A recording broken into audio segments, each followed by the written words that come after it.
One, two, three.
Okay, Marisa, we can start. Hopefully everybody gets on because I want everyone to hear our presentations tonight. Okay, thank you and good evening. This is the City Services and Quality of Life Committee of Manhattan Community Board 5. My name is Tiffany Revis. I serve as the chair. Thanks for joining us tonight virtually. I'm glad that we get to continue to have this opportunity and option to do so. We just have two items on our agenda tonight, two great presentations that I can't wait to hear. So we have first a presentation by Jarrett, which is about our senior services within our community. And then we're going to hear from the New York County Defender Services on some of their services and some information as well. I already took attendance. I'm not going to do that online. So we can go ahead and get started. I want everybody to be able to have some time to hear some wonderful information tonight and for us to be able to have a good night. So first, I believe, Kay, you're from Dorrit. So if you want to take it away, I don't want to steal thunder or give information that I don't know much about. So I'm really excited to have you here tonight and for our committee to hear what you guys do, what you have to offer, and how we can help as a community to be involved and also to assist with your organization. So go ahead. Thank you so much, Tiffany. Yes, I would enjoy both of those things. We can certainly share the thunder. Happy to share. Hi, everyone. I'm just going to get my bearings for a quick second here, so don't mind me.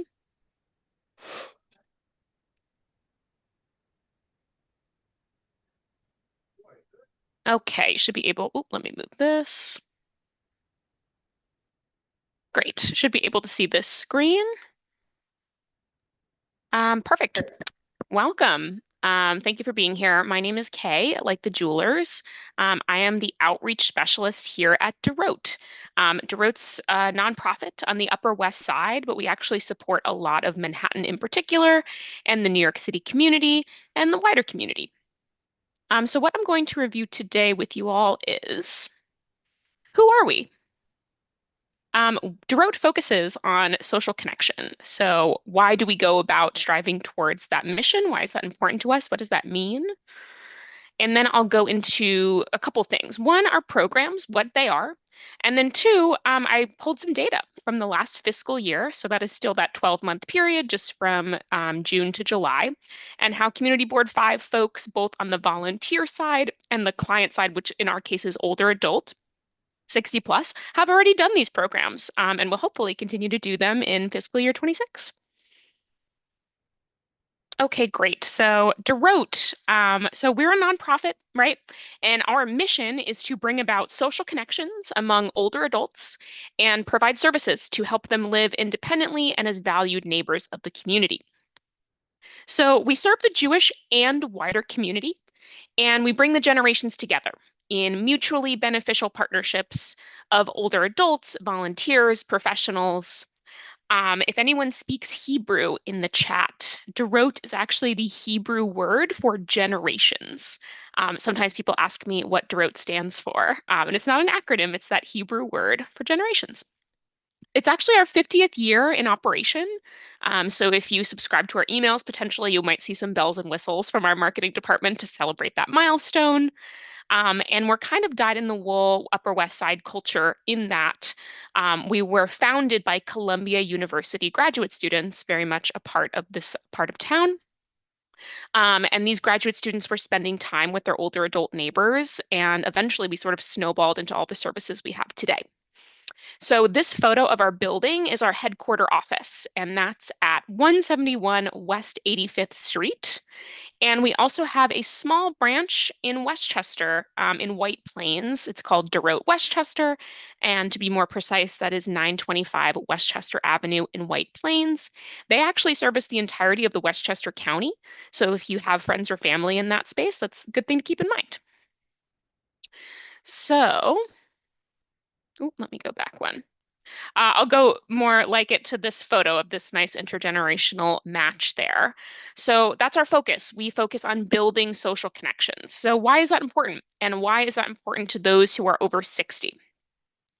So we use kind of the phrase an interest in social connection, but we actually know that it's more than just sort of a desire for company. We need human connection. It is as important to operating as food and shelter, right? And we know this from scientific research.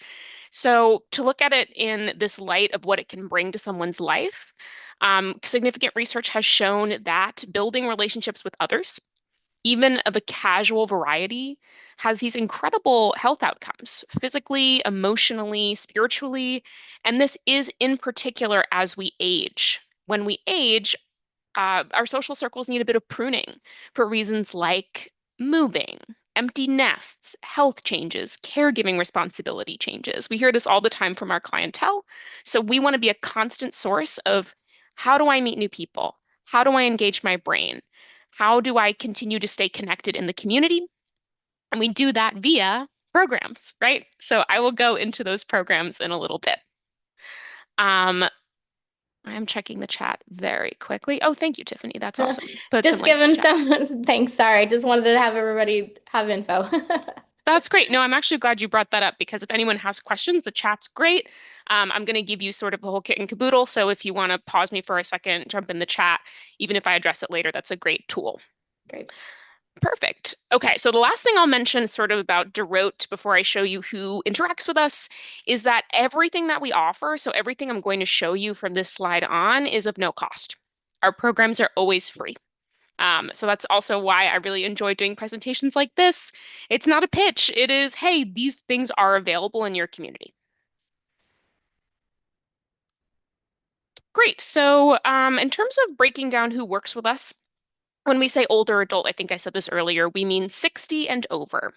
So we work with about 6,700 older adults, and those older adults engaged about 89,000 times with us in the last fiscal year.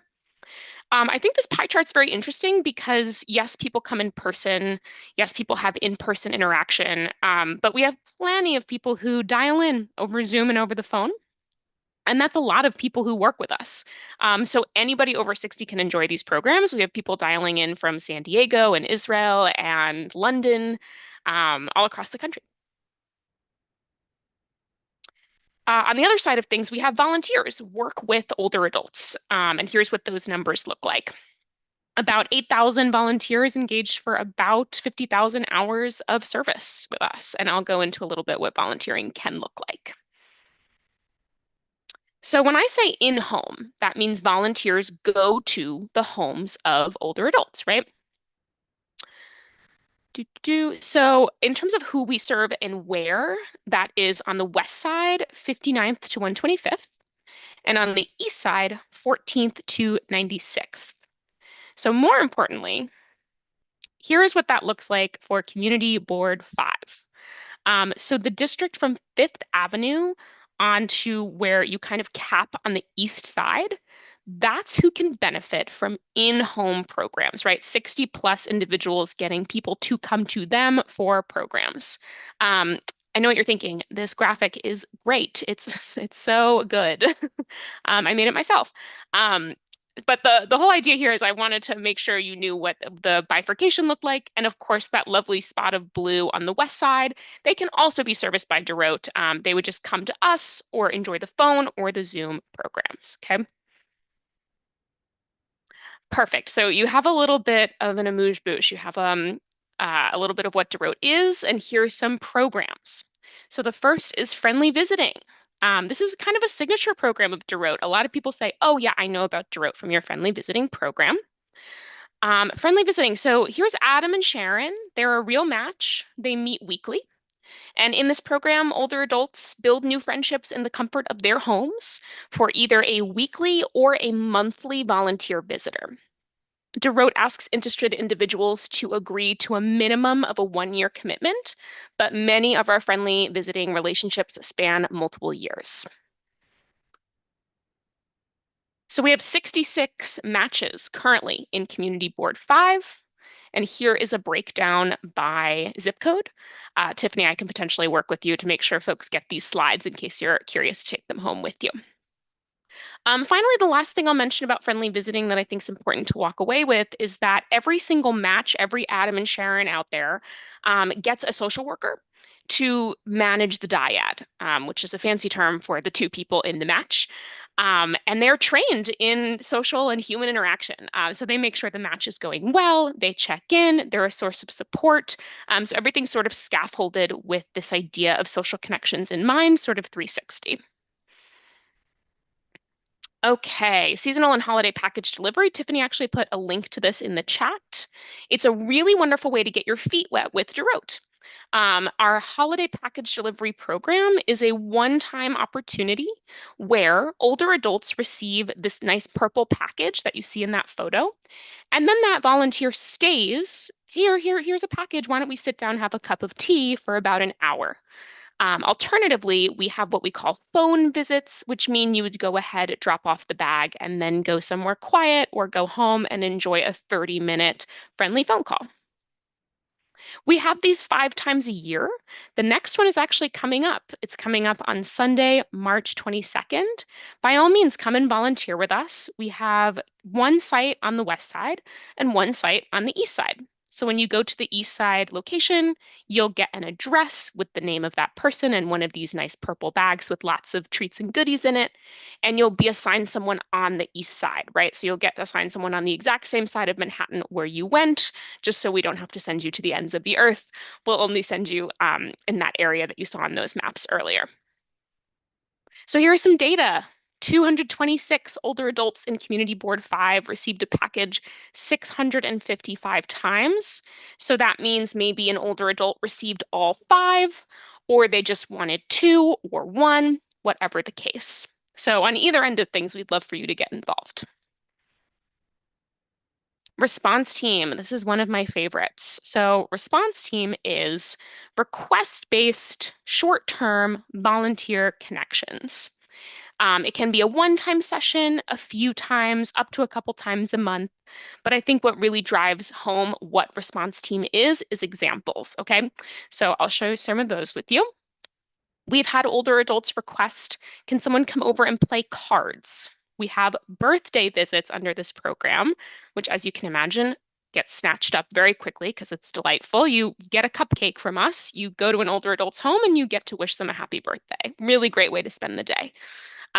People ask for walks in the neighborhood very often. Reading the mail, sometimes blind or low vision older adults enjoy this service. And really anything. We've had people say, can you go with me to return this Lululemon top? And yes, we were able to do that. So we call it response team because they're essentially responding to whatever the requests are. It's kind of like a classified section in a newspaper.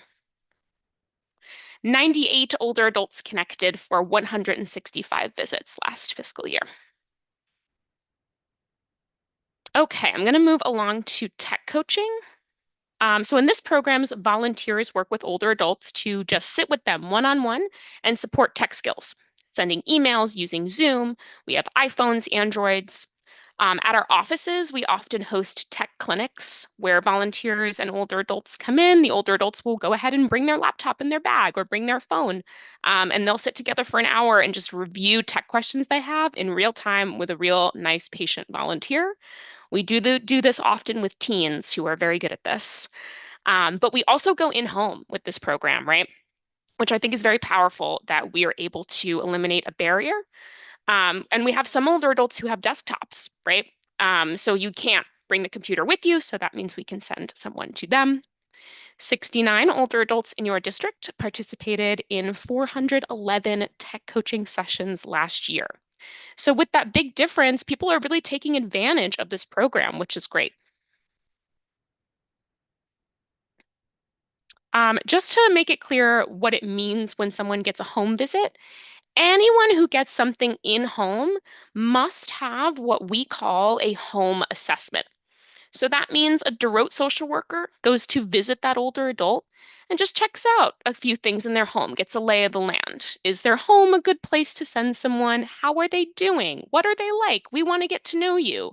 Maybe even Derote's not a great fit. What does that mean? Where can we send you next? What are other referrals that are appropriate for you? Let's have a conversation of what do you really want to do? What are you open to doing, right? So to continue the relationship building with each of these folks, once that person is home assessed and they're good to go, they're good to go for 2 years. We ask that they be reassessed after 2 years. I'm happy to talk to you about our idea of like lifelong learning. We hear this phrase a lot with the older adult community that this is a big interest. We want to keep learning, right? So we have in-person classes. This is one of our main auditoriums at DeRote. It's kind of a small office. We just have two kind of activity rooms, but we have lots and lots of programs. So we have dance classes, we have concerts, art making, photography workshops, small group discussions, knitting groups, things like that. And then lots and lots of activities via Zoom. We actually host about 30 activities a week. And again, these are all free. And all you'd have to do is go on our website, click on the calendar, go ahead, scroll, see what you're interested in, and you can sign up for something over Zoom or in person lunch days of the week. I really like this photo in particular over Zoom because these folks, if you can tell, are making origami and holding it up to the camera.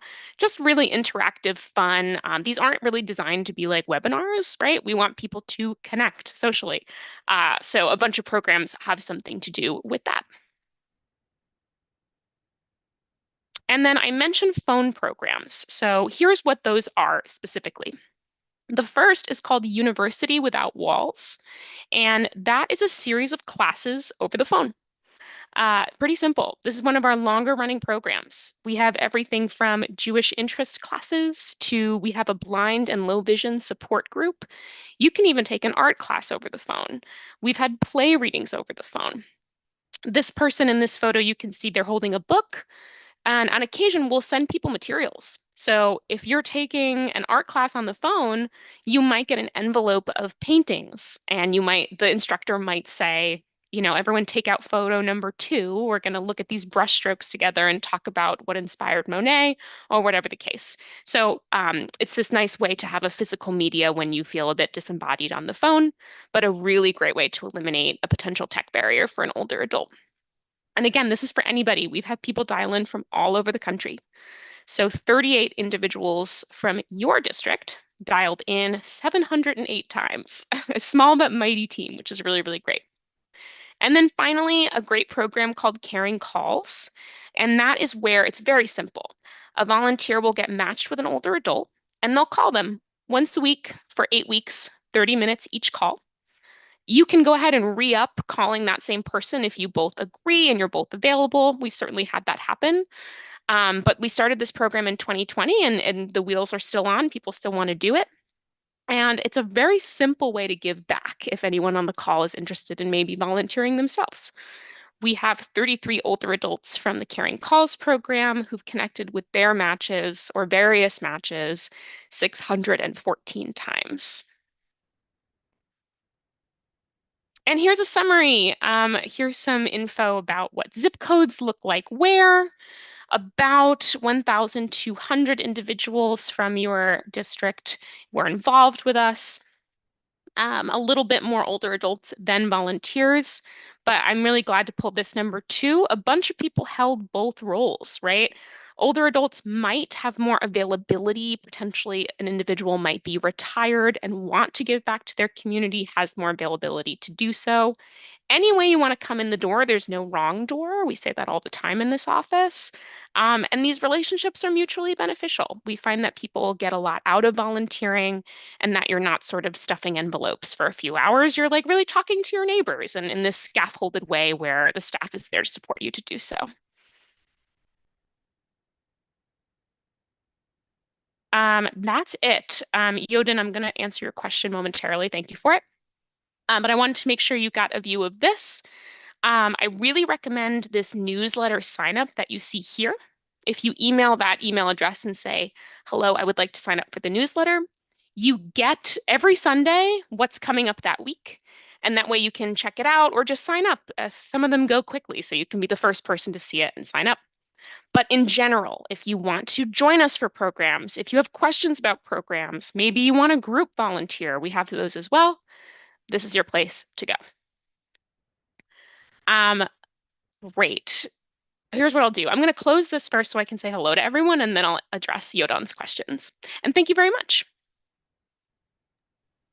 Thank you so much. Yeah, if you want to just start answering questions, and I have some of my own, but if you're able to go ahead and just start with Yodon's question, that's great.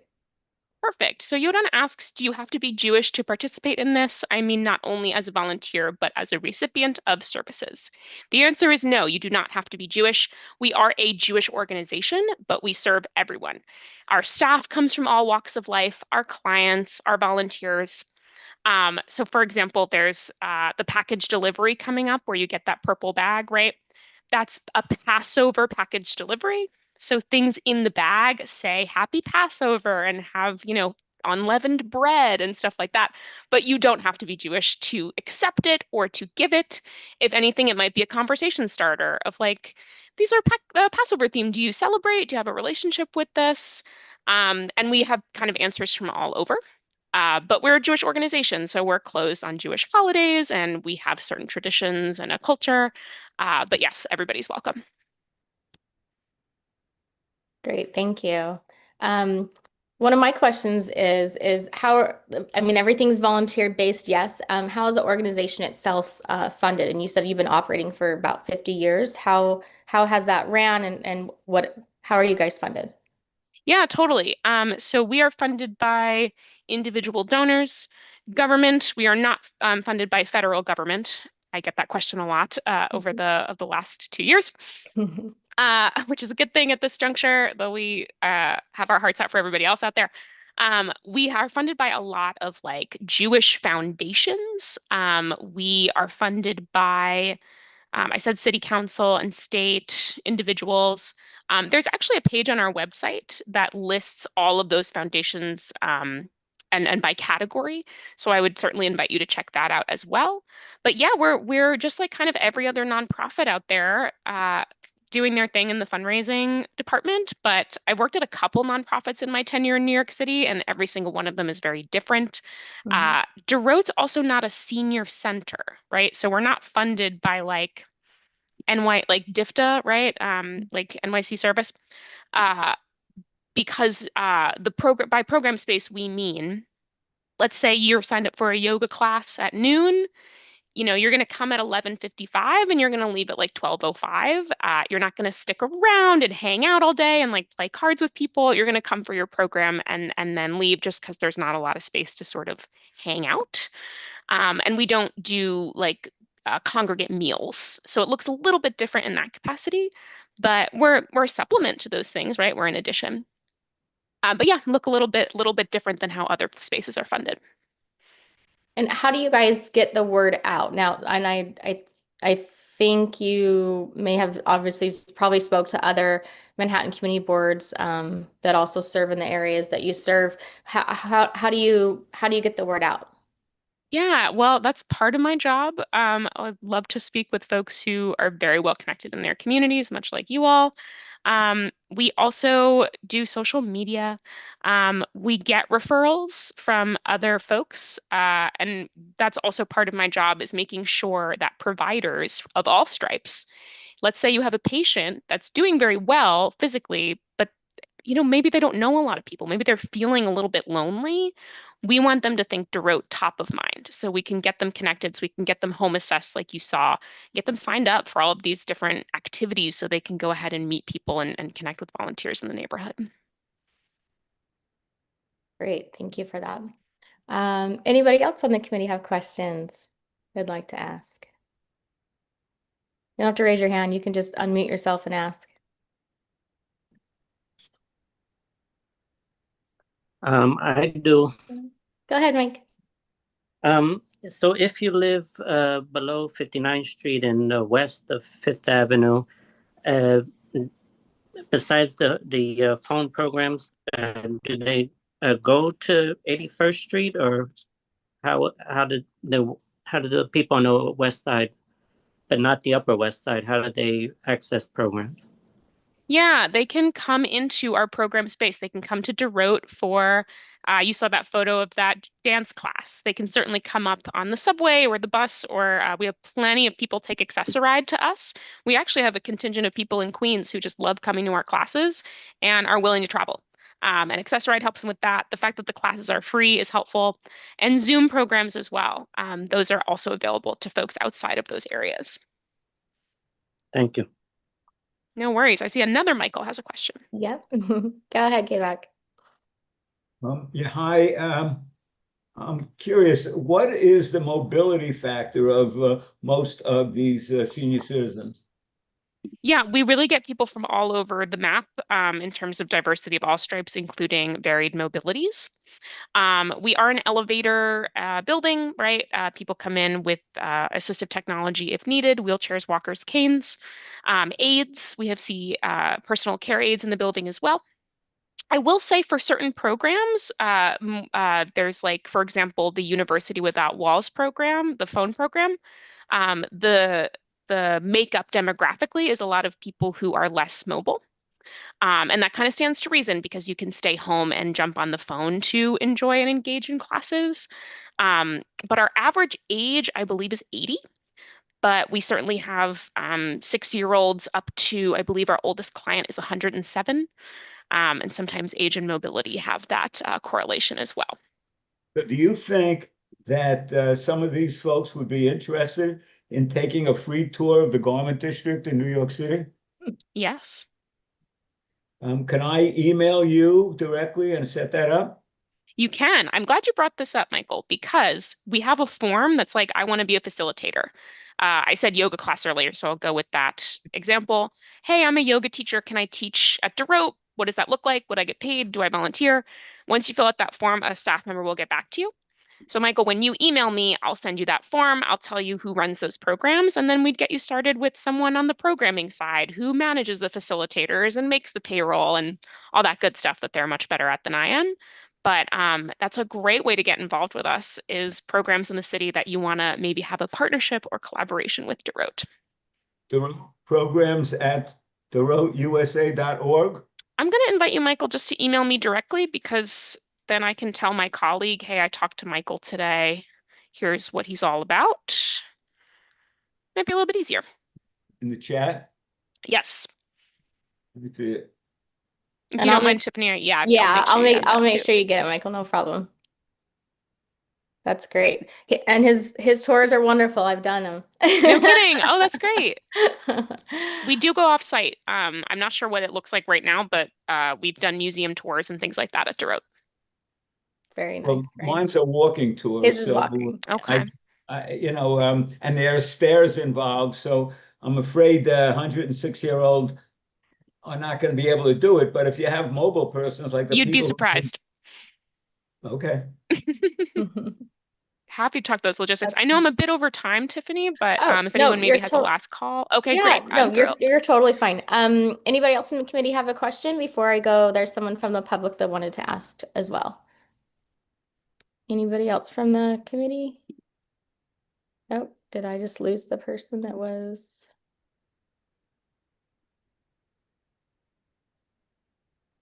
Sarah, are you still there? Did you want to ask a question? You can unmute yourself and speak if you'd like to. There you go. Oh, hi, I'm a NYU student doing a report on this community board meeting. And I just wanted to ask Kay if you guys accept any like volunteers from like high schools or colleges, or is it like mainly older people, like people who are professionals, or is it just anybody can volunteer? Great question, Sarah. Welcome. Anyone from 18 to 59 can volunteer as an adult. Anyone in high school can join our intergenerational programs. I'm so glad you asked. We have internships, we have summer programs, we have volunteering where you go in a small cohort to an older adult's home, play board games for an hour. If anyone watches Shark Tank, does that sound familiar? Okay, we did an activation on site where older adults and teens came together and like played Shark Tank, like made an invention together, presented it to a panel of judges. Just a barrel of laughs, a lot of fun stuff. So I'm going to put the link to intergenerational programs in the chat. We actually just started a completely online college program where older adults and college students would get together on Zoom, much like this, and play games and get to know each other in a virtual space. It's called Genuine Connections, as in generation connection. So I'll put the link to both. That's great. Did you have any other questions, Sarah? No, I'm good for now. Thank you. Okay, thank you for joining us. Thank you for your question. Okay, anybody else from our committee? Okay, I think my last question for you then is what I kind of always ask, and this is a great program, and it's one of the things that senior assistance is one of the things which is within our committee itself, and we haven't had a whole lot of opportunities to volunteer or to I know in our district it's not as much residential as Upper East and Upper West Side, but we still do have those needs, of course. And how is it that we can help as a committee, help to volunteer, help to get the word out? What would be helpful going forward for you guys, for us to help with? Yeah, so our package deliveries, you can spread the word on the next time they're coming out. You don't need to have an orientation to sign up for package delivery. You just need a form of government ID and a pre-registration. So I think I even sent it to your folks, but if that could be promoted and shared and put in your WhatsApp groups and your Slacks, that's great. Group volunteering could look as simple as you can make birthday cards for older adults, and you would send us all of your completed cards, and we'll do the admin work of sending them to our folks. People even do birthday gifts with us. And sometimes people come as a group to volunteer for package delivery. And it's the exact same project, you just be oriented together. And sometimes people wear matching t-shirts and we all take a photo and we just make sure that you feel that camaraderie. However, that's only available on the west side. So that's only if you'd be willing to sort of schlep across town. And it would stand to reason if you wanted to stay on the east side, that's closer to where most of your programs are. Got it. Sounds great. Yeah, it sounds like one of the things we could help do too is on our newsletter when you have those 5-time-a-year events that we could post that. So definitely keeping in touch with myself and really the office Yeah. would be great to be able to do that. If you have time, looks like there's one more person from the public that'd like to ask a question. I do, Gail, no you worries. can unmute yourself and talk. Okay. Hi, Gail. Thank you so much. I live in the Union Square area, so I'm not in your catchment area, meaning nothing from Duro can come to me. I do use Zoom, the queen of Zoom here, and I wanted to give you a heads up. You're the nutrition and wellness, genuine connections. It's a mix of seniors and teens. And I'm in one now. It's a 6-week program, and it's dealing with nutrition and wellness, and it's really a wealth of information. My question is, I would be interested in a NORC, Natural Occurring Retirement Community. Who at Drought, since you don't serve me, but if we ever could get that established among several buildings in this area down here, Chelsea and so on, who could we connect with to get more direction? Sure. So that's great. You're part of Genuine Connections. The link is in the chat for those interested in what Gail was referring to. Gail, I would encourage you to give the main number a call because the main number is our information and referral hotline. So you'll most likely leave a brief but detailed message. Hi, I'm Gail. I heard from Kay at the Community Board 5 meeting. I'm interested in learning more about NORCs. So as you just saw, we don't so much do that. But when you call us, we have an entire database of referrals. We get calls about all sorts of things. Someone was like, I have a couch and I don't know what to do with it. Can you help me out? And we were able to send them home with a PDF of, well, you could call this place, that place, the other, just for a sense of referrals, for a sense of resources. I do want to address too, Gail, that if you are around 14th Street, we might be able to make an exception. We send volunteers to those areas, and we essentially don't want to misadvertise. So if a volunteer is like, well, I thought you were going to send me to 14th, and now you sent me, up to the Bronx, like we want to commit to what we're asking people to do. But if there's a volunteer willing to go a couple of streets away from 14th Street, then it might work out. It depends on the program, it depends on availability. But I always quote my mom, and she always said to me growing up, the worst thing they can say is no. So by all means, give us a try, especially because you're familiar with us already. Thank you so much. Great. You Thank got you, it. Gail. That's a fabulous question and a very important topic. So that's wonderful. Mike Greeley, you have another question? Can you just say what are the other 4 holidays besides Passover that the package deliveries are being Yeah, given? sure. We do Rosh Hashanah. We do winter, which is, not, it's just in January. So we don't sort of assign a holiday to it. We do Thanksgiving, which we actually don't even do treats and goodies. You do actually deliver a meal. We do summer and we do Passover. That's the 5. Thank you. Yeah, good question. Great. Anybody else? Okay, Kay, that was wonderful. Thank you for visiting us tonight, and thanks for reaching out to our community board. So they, obviously they reach out to the appropriate committee and say, "Are you interested?" And I was very happy to have the chance to get you on our agenda and present to us tonight and speak to us on all of the different opportunities and programs that you guys have. Please stay in touch, keep us informed. I'll make sure everybody in the committee has the links that you sent in the chat. And again, the best thing to do is just keep communication with our board office and let us know how we can help.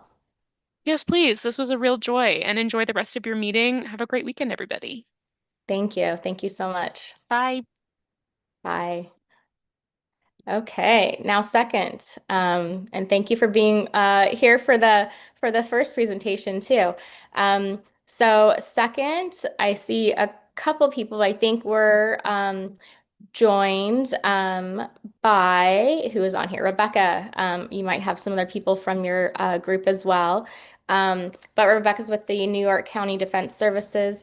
And there are a few things which I know that you've spoke to other community boards about and whatnot. And there's some other topics that we can even possibly have you come and address at different meetings too. So I'll let you go ahead and just start and take it away.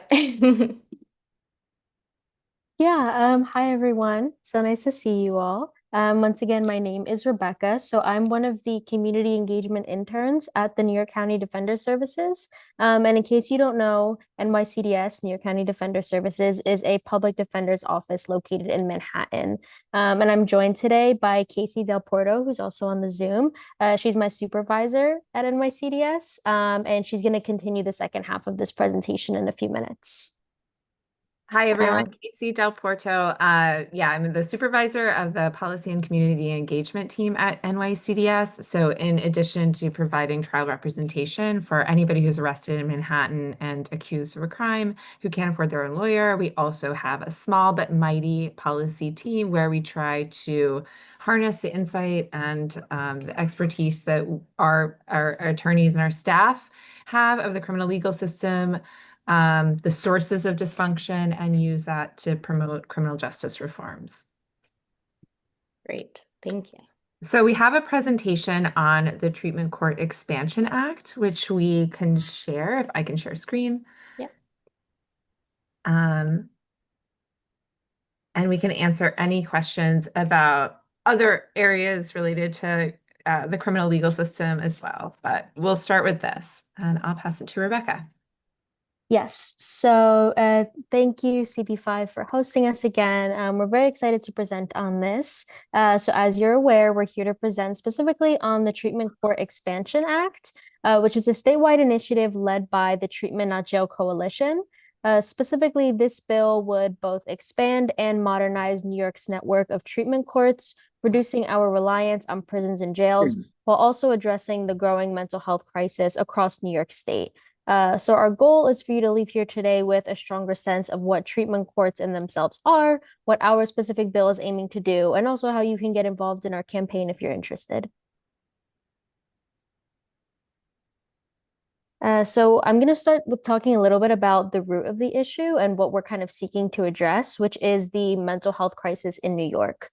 So providing treatment for mental health issues both reduces recidivism and it enhances overall public safety. But I want to give you some facts to kind of contextualize the current landscape of the mental health crisis. So 1 in 5 New Yorkers has a mental health diagnosis, and over half of the New York City jail population also has a mental health diagnosis.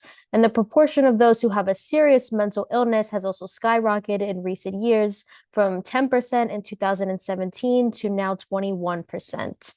So New York's jails and prisons are some of the largest psychiatric facilities in the country, and Rikers Island houses more people with mental illness than any psychiatric hospital in the United States. Additionally, less than 20% of those incarcerated are receiving mental health services at all.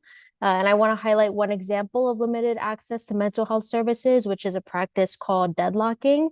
This came to light about a year ago at Rikers Island, which is New York City's largest jail facility.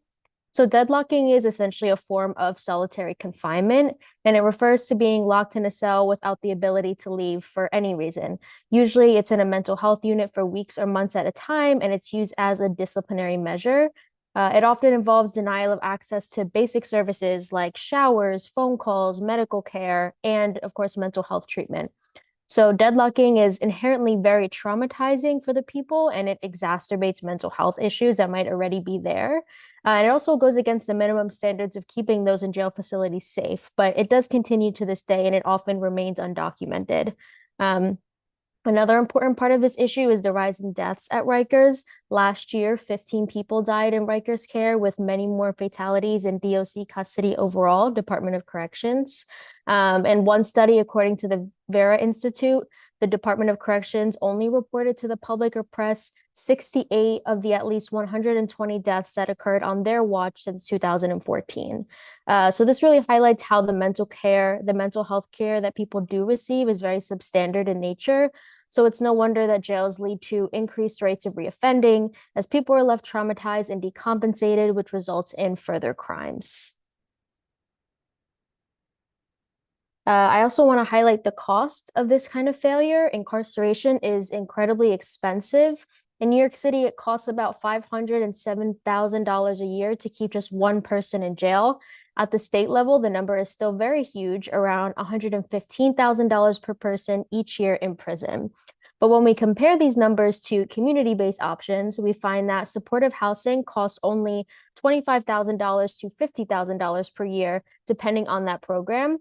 For example, a forensic act team also costs about $8,800 in the first year, and this number drops to roughly around $2,200 in the following year. So there is also a big cost savings benefit. And for those who don't know, the Forensic Assertive Community Treatment, that acronym FACT, they support individuals in the criminal justice system with serious mental illness, often alongside substance abuse issues or physical health issues, by integrating mental health care with justice system services to address criminogenic risks, as well as diverting people from incarceration, reducing recidivism and hospitalization, lowering costs, and ultimately improving public safety. Overall, from these numbers, you can see we're spending 10 times more, sometimes even 20 times more to incarcerate someone instead of just supporting them in the community. And I also do want to touch on, before we transition, the public safety portion. So research shows that incarceration doesn't make people less likely to offend. On the contrary, people who are incarcerated are more likely to be rearrested on release. On the other hand, diversion, like the Treatment Court Expansion Act, cut rearrest rates by about 50%. So diversion isn't just cheaper, it's also more effective for both individuals and for the public safety of New York overall. So I'm now going to turn over the conversation to Casey, and she's going to discuss the specifics of our bill, the Treatment Court Expansion Act. Okay, so this is a statewide campaign, so it's state legislation that would seek to address the systemic issues that we're seeing, not just in New York City, but across the state, but also very acutely in New York City, and as I'm sure you can appreciate, in Manhattan. You see the cycle of the criminalization of mental illness and the way that it perpetuates the cycle of homelessness and incarceration and re-traumatization. We see it all playing out in our streets, and especially in your district in CB5. But there are some bright spots and some programs that have been doing incredible work and have been seeing some great results. And these are called treatment courts. And so with this bill, and one of the most successful treatment courts, by the way, is also in CB5. It's at the Midtown Community Court.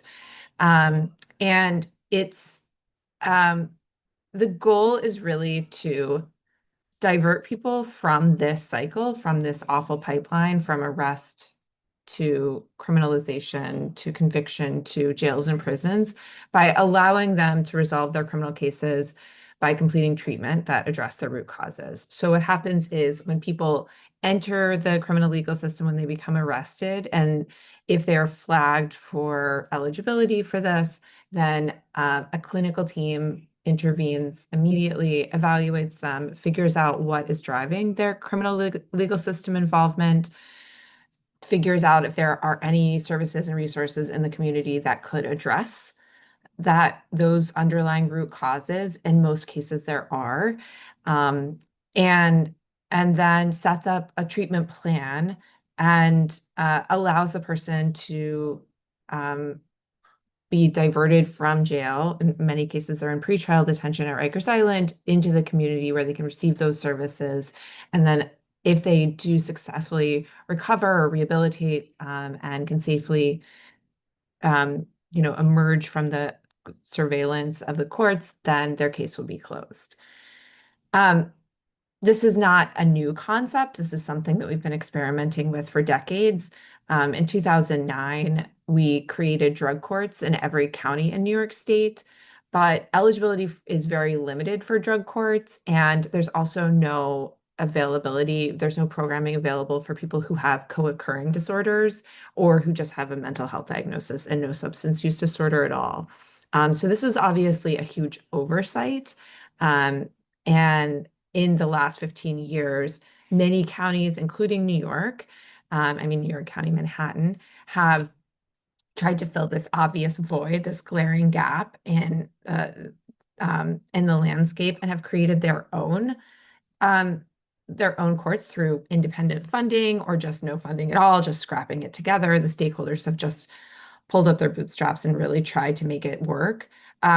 And so now we have some really successful models that we can look to and draw from. And the problem now is that they are underutilized, they're fragmented, it's a very patchwork system, and they're not integrated with the drug courts.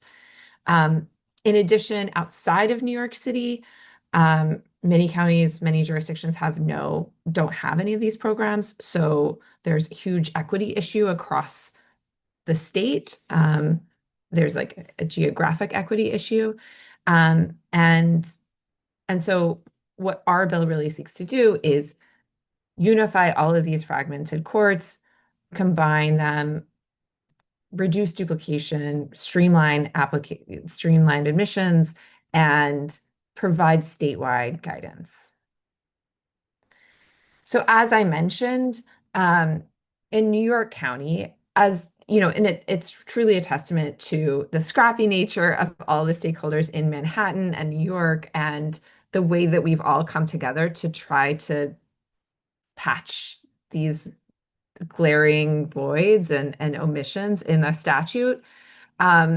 We have created a lot of ad hoc guidance, or sorry, a lot of ad hoc courts in the absence of statewide guidance.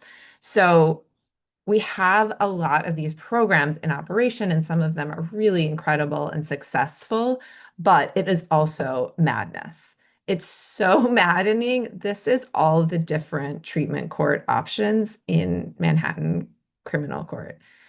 I'm circling here Manhattan Behavioral Health Court, which is the one that's in the Manhattan Midtown Courthouse, the Midtown Community Court, which is CB5. But there's all of these other options. There's the classic drug court, Manhattan Diversion Court, and then the Manhattan DA's office a few years ago used its forfeiture funds to fund a mental health track within the drug court that allows people who have dual diagnoses at least to not get rejected and can try to continue on, but that's only on a very limited pilot basis. Then there's something called Manhattan Health Court, Mental Health Court, which is funded through Correctional Health Services, actually, but capacity is limited to about 50 people. Then there's the Manhattan Behavioral Court, which is mostly for lower level felonies and misdemeanors. But it also is, it's kind of cobbled together with different funding streams, mostly city council funding. And then there's a felony ATI court, and we also just created a misdemeanor ATI court. ATI stands for Alternative to Incarceration. So as you can see, it's a very convoluted network, and in our public defender offices, we all have literally had to create specialized positions where attorneys just handle these cases just because they're the only ones that can really navigate this complicated system and know how to do all of the different application processes, who the players are, how to get somebody access. So what we really need at this point in Manhattan, we have a lot of great programs up and running. We have a proof of concept. We have many proofs of concept. We really need more streamlining, more unifying, and statewide guidance. So the question that we get asked the most is, are the community resources there to meet the people when they are released from jail or prison? And the reality is that our state is not where it needs to be. I mean, the United States is not where it needs to be in terms of funded mental health services in our community and substance use disorder services.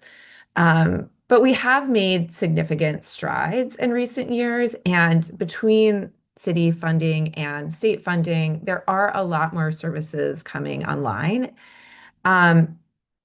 We obviously need to do more, and we need specific funding for people who are what we call justice involved. So people who have open criminal cases, which is a very specific population. And there's sometimes organizations have restrictions around people who have pending cases. So our bill does come with, there is a fiscal impact for our bill.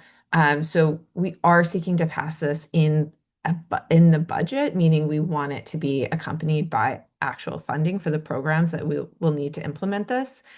there's two ways that we need specialized funding. I mean, the first is just the mechanics, like to build out the actual courts, not just in New York City, but across the state. That means hiring staff like case managers, clinicians, peers, certified mental health peers, people to staff these courts and also train judges and the local stakeholders on how to operate these courts. That the unified court system, the judiciary, estimates will cost $51.4 million. And we are talking to them about implementation, like a staggered rollout. So it would be something like over the course of like 2 or 3 years. But that's the total cost that they believe it will take to get this implemented across the state. In addition, as I mentioned earlier, we really want to focus on making sure that the treatment providers, especially the ones that are already serving these populations, aren't overwhelmed if there is an influx, which we hope there will be. And so for this, we are asking for $75 million, which is similar to what was budgeted to substance use disorder providers when we passed drug law reform in 2009, when we created the drug courts. Even with all of this, we still understand that there are some areas, some pockets across the state, even here in New York City, where our service providers are overwhelmed. And so we did agree to change the bill to allow judges making these decisions to consider the availability of treatment providers in the community when they're considering eligibility. So that means that they can reject people if they say, you have a very niche need that we don't have service providers for in our county, or our current wait list is like 6 months long, so we just don't have anybody right now to help you. That's obviously a pretty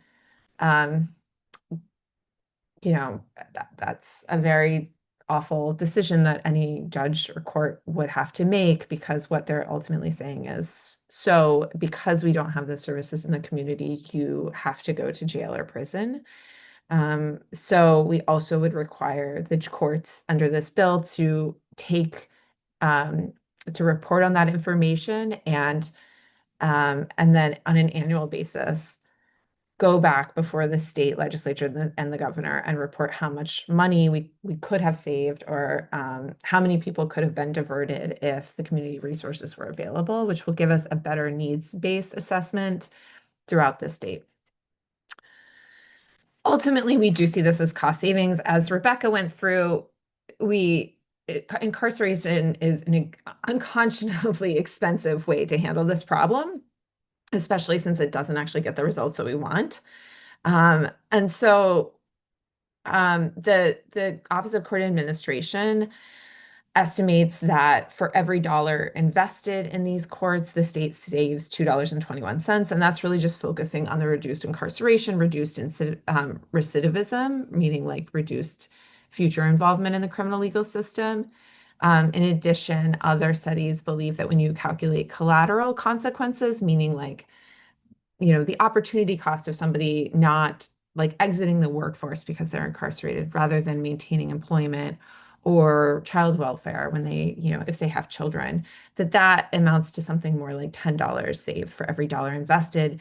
And in fact, when we did this in 2009 with drug law reform, when we created drug courts, it was saving our state almost immediately $1 million a month.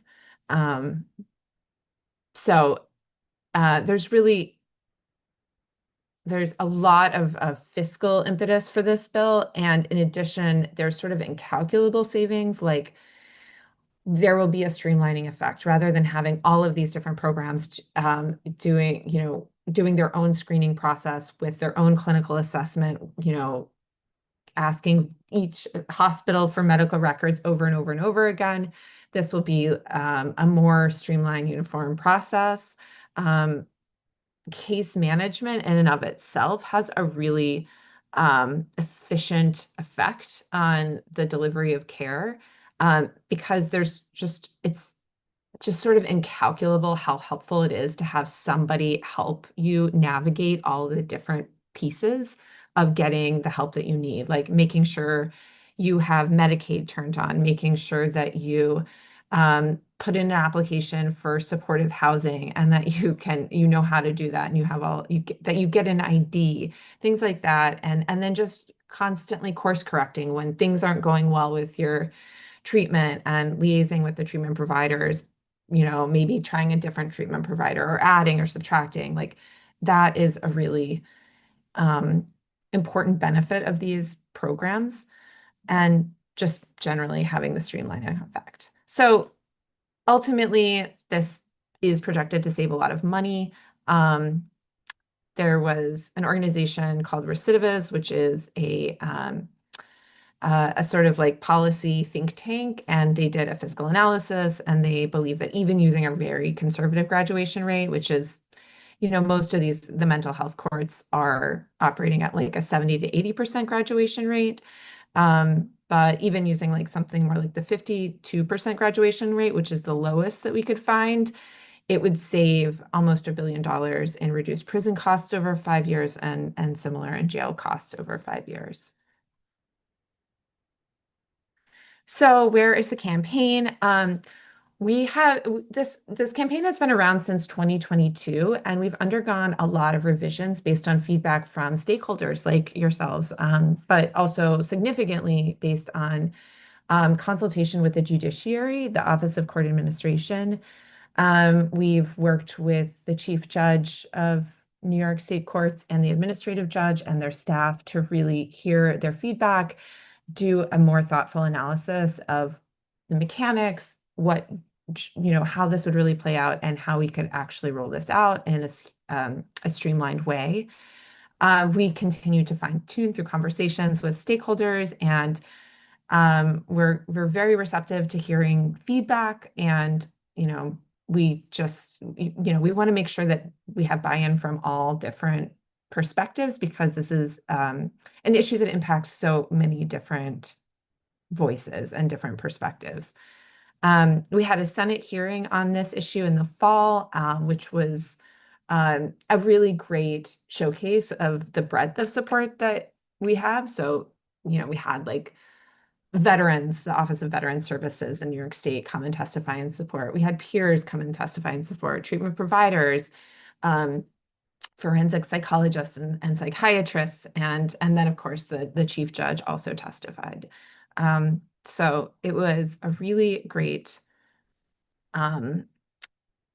it just was a really great display of the campaign and showed a lot of momentum.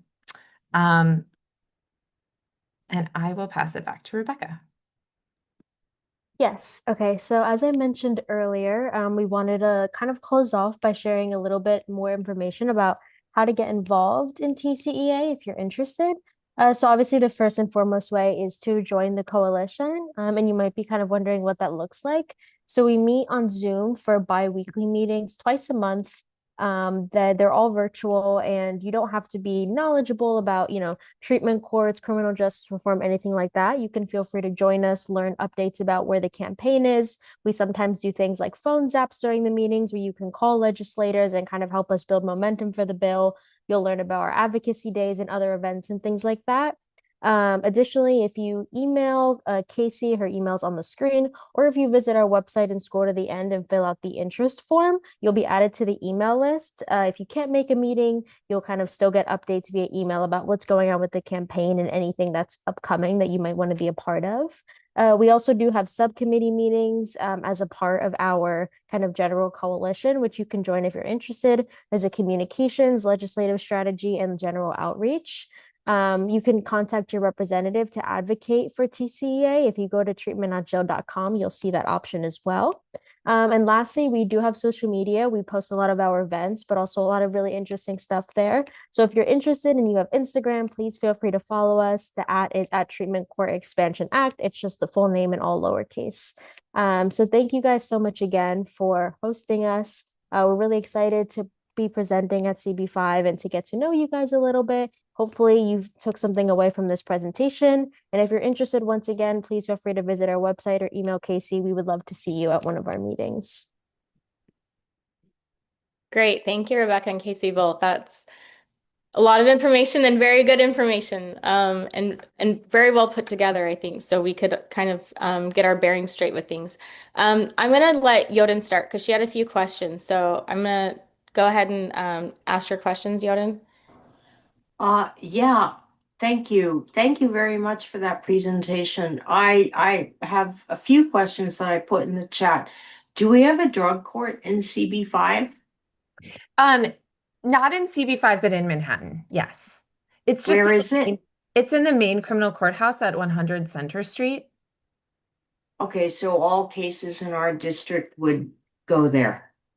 Yes, for the drug court. You do, though, have this really cool, what they call a community court in Midtown, Midtown Community Court, and it is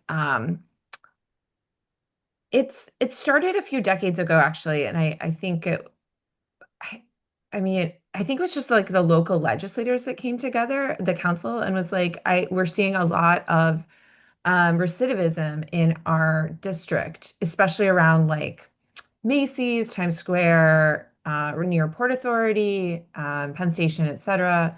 And they were like, we're seeing all this shoplifting and we're seeing all this like kind of petty crime, but we're seeing the same people coming through over and over and over again.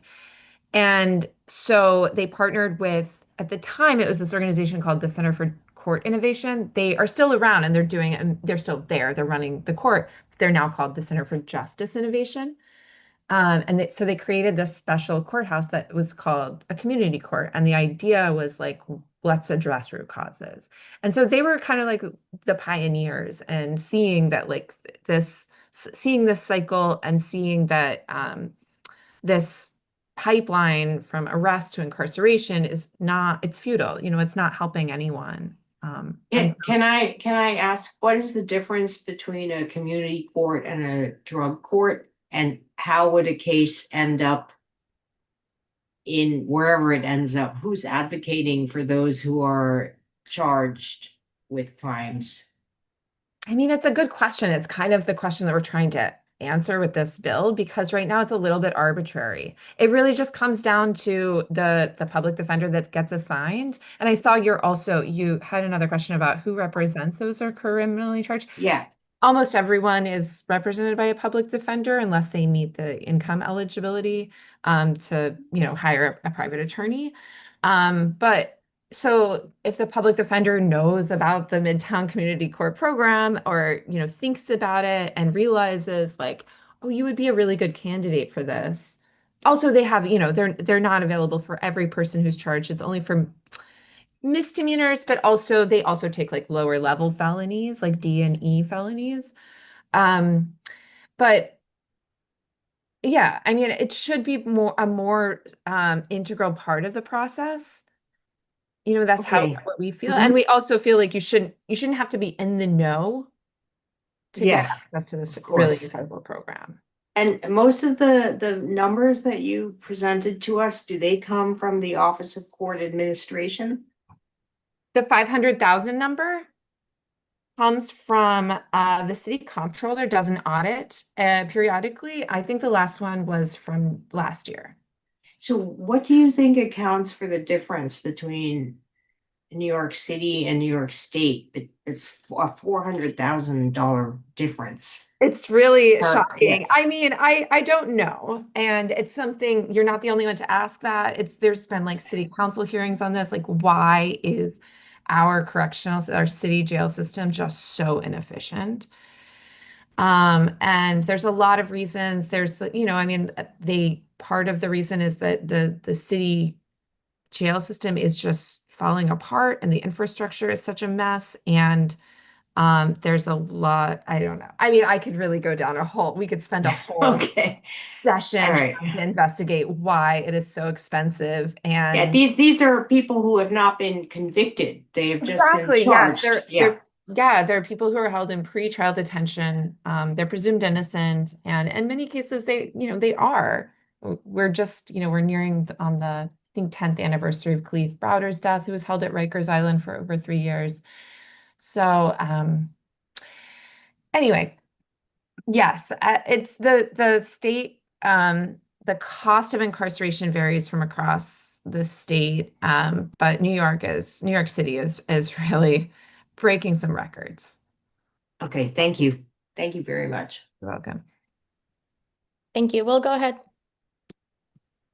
Yeah, thank you so much. This is sounds really great. I'm just trying to understand a little better what the bill does. Is this so we're setting these drug courts up in every county, and then also is it streamlining? Like you listed all the different examples of different types of drug courts. So you're just going to streamline that, set them up in every county. Is that like the quick summary of So I would what say you the guys quick are summary. proposing? So the good news is we don't have to set up drug courts because they already exist. And that's sort of like we already have the infrastructure. We've laid the groundwork because in 2009 we did that already. We did go in and create drug courts in every single county in 2009. The problem now that we're seeing is we didn't address mental health at all in that legislation. And also the statute that authorized that was very limited in its scope. So in order to be eligible, you had to, you can only be charged with these offenses, but not these offenses, and not if you have a history of convictions with these offenses. And so it's just like really complicated eligibility criteria that is very arbitrary and is the source of so much frustration, not just from the defense bar. Obviously, we want our clients in, but even prosecutors are frustrated by it. Judges are frustrated by it. So part of this is really just going back into the statute that was passed, reorienting eligibility criteria so that it's not about like whether or not you have a substance use problem or a mental health problem. It would be like, do you have what we call a qualifying diagnosis, which is either serious mental illness or substance use disorder, or all of the above? Was it connected to the crime that you're currently charged with? Can it be treated? And then is it in the interest of the public? Is there like a public safety risk here in releasing the person into the community, which would just allows judges to see the full picture and do more of a case-by-case analysis. Right. Okay. Rather than being like, oh, you don't fit into this because of this thing, Okay, great. And then my second question is, so then you're anticipating you're going to be diverting hopefully a lot of people into the more treatment programs, but you need the infrastructure for that. You need whether it's inpatient setting or you need like a methadone clinic and all that stuff. So you need the funding attached to it.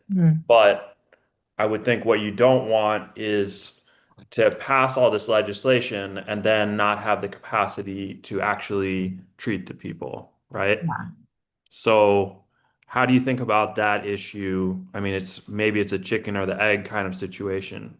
I think it is to some extent. I mean, it's never going to be perfect. Like we're just, if we wait around for all of the resources to become available and like open the doors, there will just be waiting forever.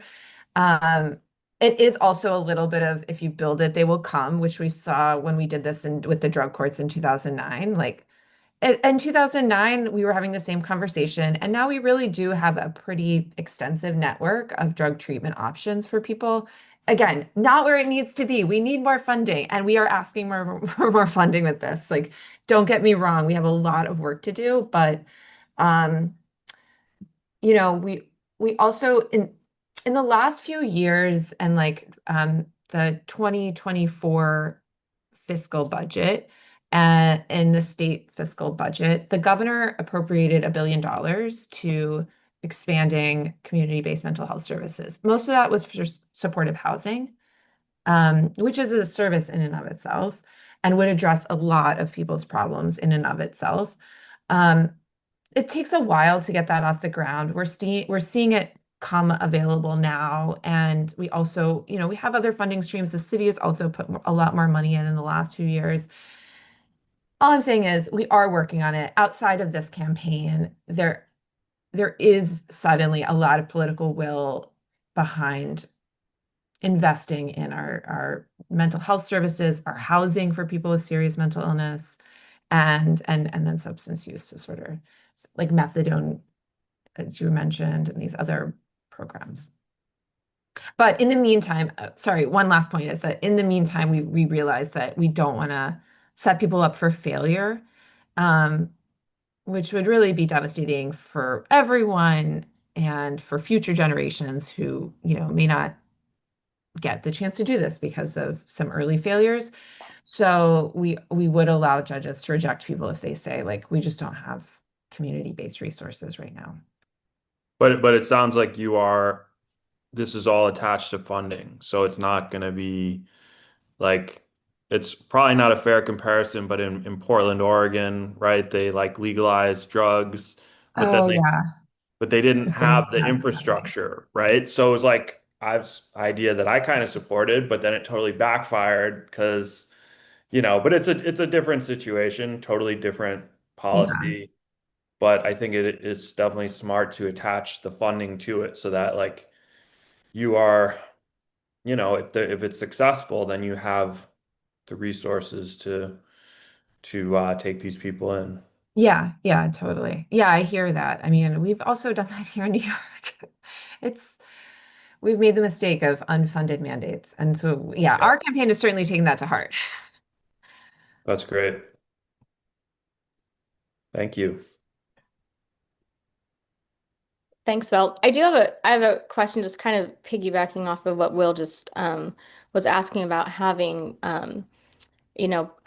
the treatment providers and whatnot available. We may get the funding, but then who helps? So where are the providers coming from now? I mean, is it on a volunteer? Is it non-for-profit? Is it affiliated with any specific health systems within the city? Oh, good question. Okay, so most of them are non-for-profits. They do bill Medicaid, so a lot of their funding is through Medicaid, but they also get funding. Obviously, that doesn't cover everything, and so they get a lot of funding through the city. This is just in New York City. Yeah. And then private donations. So here are like the main providers that see a lot of these patients. Cases. I don't know if you guys are familiar with Cases. If not, you should be. They do amazing work, and they do it in Manhattan. They do a lot of the assertive community treatment teams that Rebecca was referring to, which is really like the gold standard for people who need acute mental health care. Like, we're talking about people who really like couldn't make appointments on their own, need that kind of hand-holding. But they have shown really incredible results, and they've been around for decades. The Fortune Society, similarly, a really incredible program, and they also operate some supportive housing residences. And then Osborne Society. Oh, there's a really great program that we use a lot called Harbor House, which is a very rare dual diagnosis inpatient, or actually it's residential, which is something slightly different. Inpatient refers to like hospital settings. Residential is like you can live there while you're, getting treatment. So I mean, there's a lot more, and then there's also like, supportive housing, which is part of this, making sure that person has a warm place to go to at the end of the day. Like that is like kind of number one treatment. But supportive housing, or just navigating the housing landscape, this is where it's like the case managers are so key in this equation, because it is, if I tomorrow became homeless, I am an attorney and I have some familiarity with this landscape. I don't know. It would take me weeks to figure out even how to put in an application. Like it's just so complicated. So the case managers who have that like specialty in housing and navigating that is really key. And most people will point to supportive housing as like the number one thing that turned their life around. Yeah, and I mean, especially with our committee in general too, which we focus on, we know there's a huge lack and lapse in transition, right? That's where the huge fall is. I work on the other side. I'm in the medical side, so I see it go the one way and you can only do so much, and you see it go the legal way and it can only go so much. And there's such a huge gap that needs to be filled. And I mean, hopefully at some point we can ever get to that place that we need to be. But there are problems across that board and with that gap. And another question, you may have said this too, and I am apologize if I did miss it, but where are you at right now with like legislation? You said there was a New York State Senate hearing in the fall, and now where are you at as far as, is it just budget requests for 2027? Is that where So you're great at? question.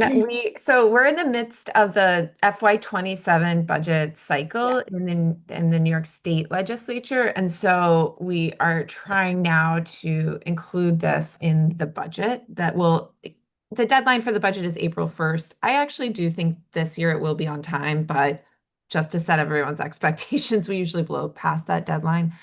So now is like the time that we're really pushing.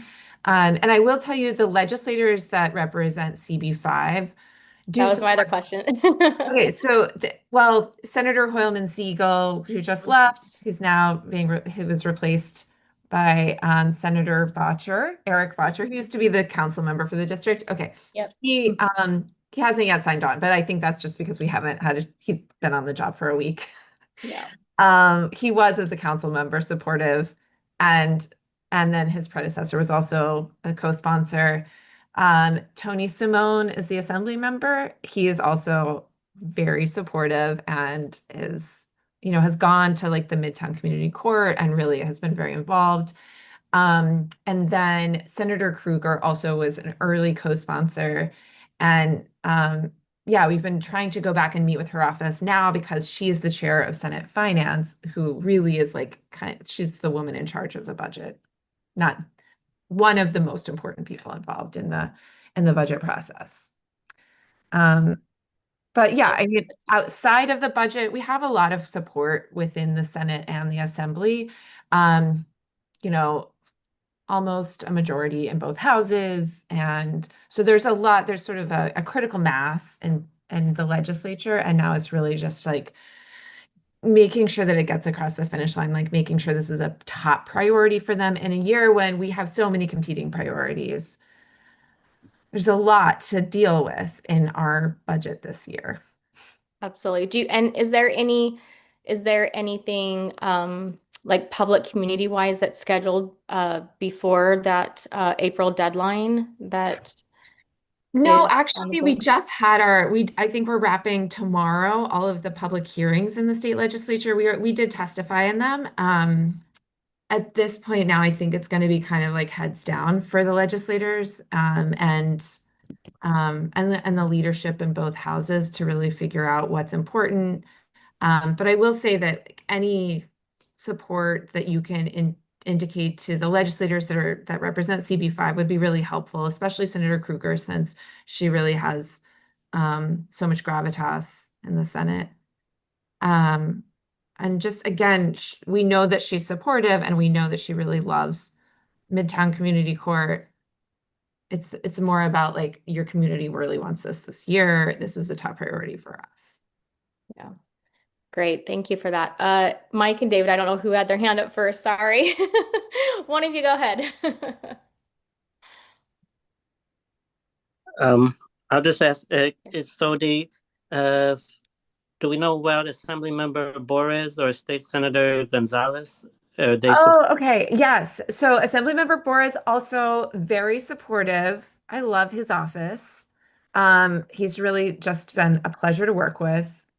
Yes. I didn't realize he represents CB5. Okay. And then Senator Gonzalez also supports. Yes. She's been great too. Okay. Thank you. Great. David? Yeah, hi. Do you have a breakout of the $125 million that you guys are that you're asking for in the budget and where that money goes to?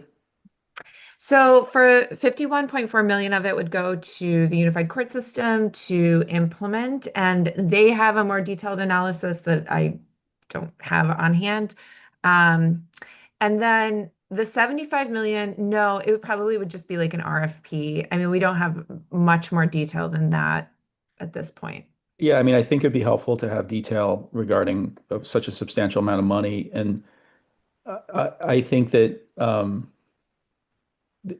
I don't necessarily understand, like if I go to your website, treatment.jlny, that's not an actual entity itself, right? This is not a nonprofit. It's an accumulation of a bunch of folks. Oh yeah, so it's a coalition that is behind this campaign. But Got it's it. not 501(c)(3, no. But I think most of so our organization is, you know, steering the campaign, we're helming it, and we're also a nonprofit. And so those dollars won't go to the nonprofit. It will go No, toward. it's not going to us. No.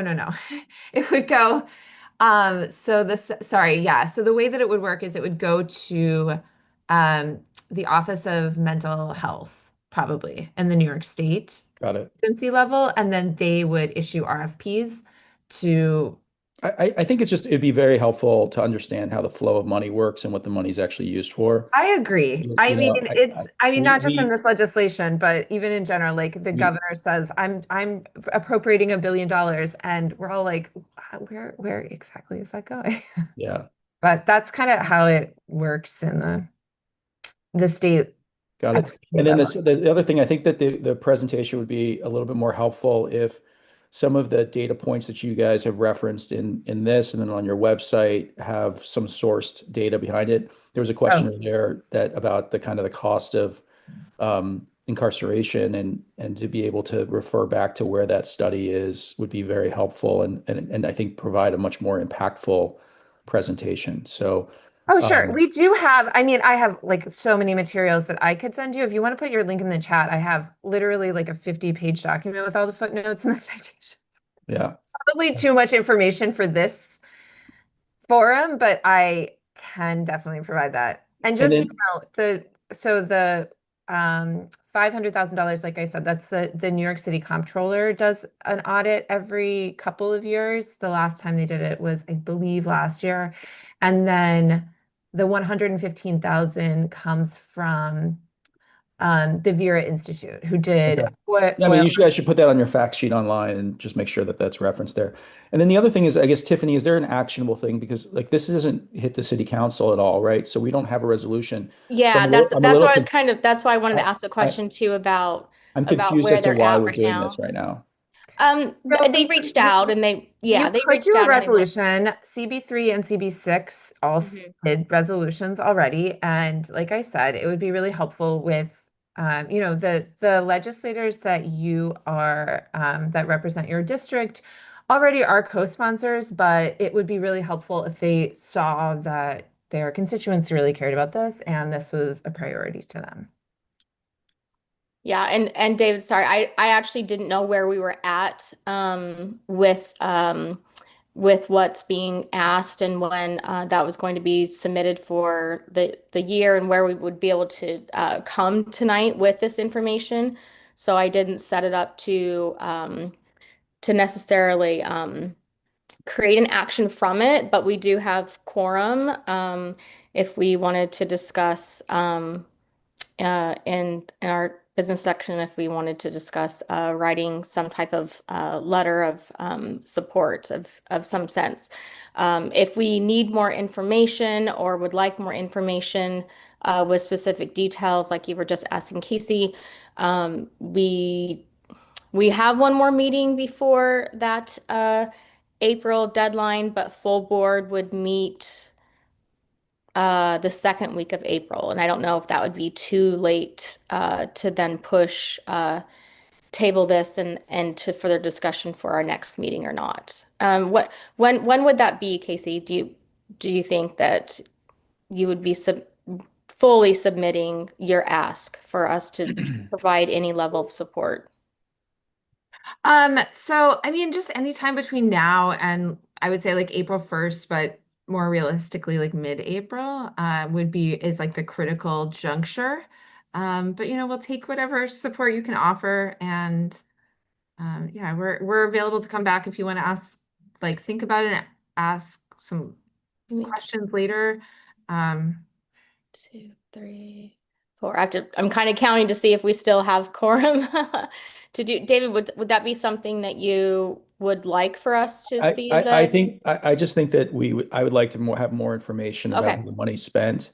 Mhm. You know, we have a significant budget deficit, and asking for additional funds for anything right now, I think should have a level of scrutiny that, you know, at least we should understand where the money's going and how it's being spent. So I would be supportive of a resolution. I want more data points. Okay. And I'm in agreement with that too.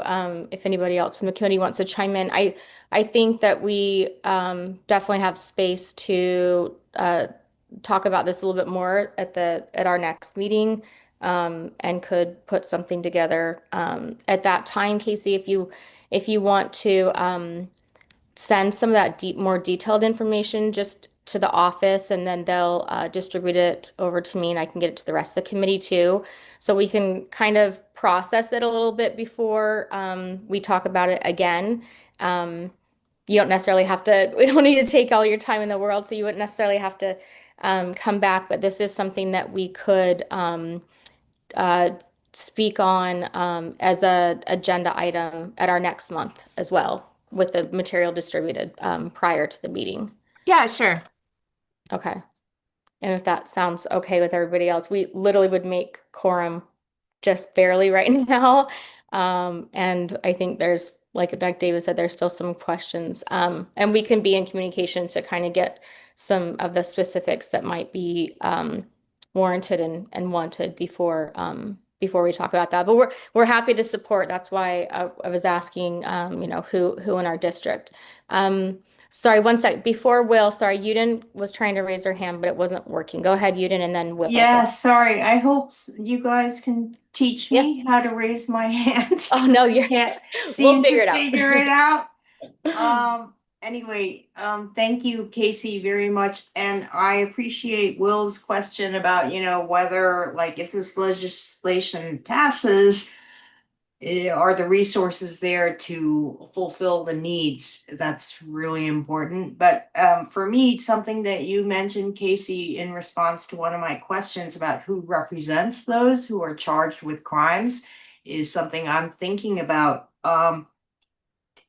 I saw in you know, you showed us a screen where there were many different options for forums, including community court, drug court, and there were several others that I had never heard of.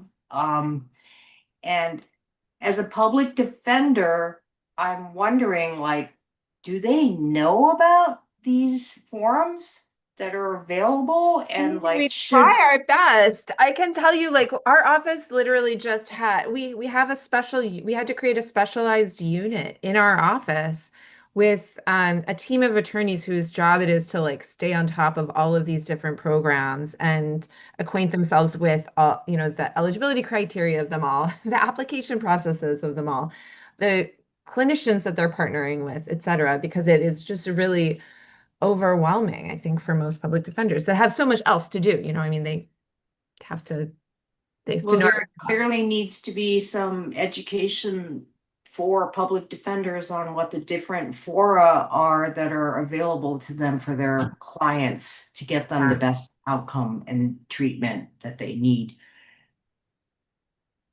Just wanted to say that. I don't know. Yeah. Okay, Well, thank you. for the institutional providers, meaning like the organizations that house most of the public defenders, which is in Manhattan, it would be the Legal Aid Society, my organization, New York County Defender Services, and the Neighborhood Defender Service of Harlem. Yes, we all really do work very hard to stay on top of it, but it's for the public defenders who are sort of we call them A-team-Bs, and they're just private attorneys who sometimes will take these cases. I can't, there's no way we could expect them to master this. They're not in the courts every day. They don't have the support of a whole staff in their offices who. Well, could you prepare, you know, a sheet for them explaining the different fora available, I depending think on that who their client is and the I think they circumstances? try, but they're, you know, I think it's more would be a better solution is just to make the programs more streamlined and less duplicative and complicated, you know. Okay, thank you. Will, did you have another question? Yeah, I just want to say I totally respect your guys' desire to take more time with this. I think in terms of how it's going to affect the budget, as Casey's saying, this is going to be a net positive revenue positive for the city and the state, whether or not, maybe we need more data on that. But you're saving money by diverting these people from Rikers Island, which is a incredibly expensive place to house people. So for whatever it's worth, my preference is that we vote on it tonight and do the resolution, so that sounds like would be more useful to them to have the resolution this month as opposed to next month. But I totally respect your guys', desire to get more info as well. Okay, thank you. I'm actually trying to look at our time frame right now. So let me. The public meeting in April is the 9th, so that's like kind of, Yeah, that's what I was. I don't know if that's going to be quite as useful for them, but obviously I'm not going to tell you guys, you don't need the info, you want the info, but I would just like to be as useful as I can to, supporting this legislation. Okay. And we can go into business session Okay. too in a moment and That's talk about that sounds more. good. Yeah, absolutely. Anybody else from the committee? We have a public member who's been very patiently waiting that I wanted to let speak, if that's okay. Sarah, you can unmute yourself and ask your question. Hi, for Rebecca and Casey, I'm an NYU student doing a journalism report on the CB5 community board meeting. And I just wanted to initially just get clarification on how the Treatment Court Expansion Act would be working. Like, what phase are you guys in? When would you guys hope this bill to be passed? And what exactly is what exactly are you trying to get from the coming to the meeting? I don't know. I've never been to a community board meeting. I'm just trying to understand it a little bit better. I know, but when you guys talk, Okay, so it's a good question. I think we're asking for a resolution. We also just did want to just hear everyone's thoughts. I think this is an issue that profoundly resonates with this district. There's a reason that the first ever community court happened in CB5 that we talked about earlier. So we wanted to come hear your perspectives and then also, yeah, if you are inclined to support, we would love to see a resolution. And then Sarah, I think your first question was about maybe the timing, like what stage. So when do you guys think it would be passed if it does get passed? So if it does pass, like I said, the budget has to be done. The deadline is April 1st. We usually blow past that by a couple of weeks. But it would be passed in the budget. And the budget is just this massive omnibus bill that is thousands of pages, literally. And it contains any bill that has a fiscal note that needs to be funded in order to execute. And then it also includes funding for the agencies. So the judiciary is asking for its own budget and outside of this, et cetera, et cetera. And so it would be passed, when the budget passes, whenever that is. It's supposed to be April 1st. Sometimes it goes all the way into May. But we have a 1-year implementation date. And actually, we're negotiating right now with the judiciary about what implementation would look like. But it would probably be something like a phased rollout where the first programs would come online 1 year out, but then over time, more and more would come online on a staggered basis, on a rolling basis. Right. Thank you. Also, for transitioning people who are incarcerated back into regular life, if they have like a mental illness or something, how do you guys think that like you would go about that? Like after they're in a like a mental health treatment facility, what, as you guys have done previously, what's the success rate been for getting people back on like the street to live like a normal life instead of continuing to be homeless? And how do you guys want to like improve that and continue helping people transition to life? So this is the kind of the goal of the bill is to help bring people in a more structured and secure and responsible way, bring people from incarceration back into the community. So what happens in these treatment courts is there is a court date that we set based on when everyone is ready to go. Like we have the bed of their housing available that day. We have peers or case managers there that day to escort them to their program. We have everything lined up. We have their Medicaid turned on. All the paperwork is in. And then we all show up at court together and we just sort of like literally surround this person and are like, we're going to get you to the community. And sometimes it's literally walking them to their next appointment or their housing or whatever. As opposed to normally what happens when you're released from Rikers Island is you get a Metro card, a one-way Metro card, a 1-week prescription for any medications that you're on, and that's it.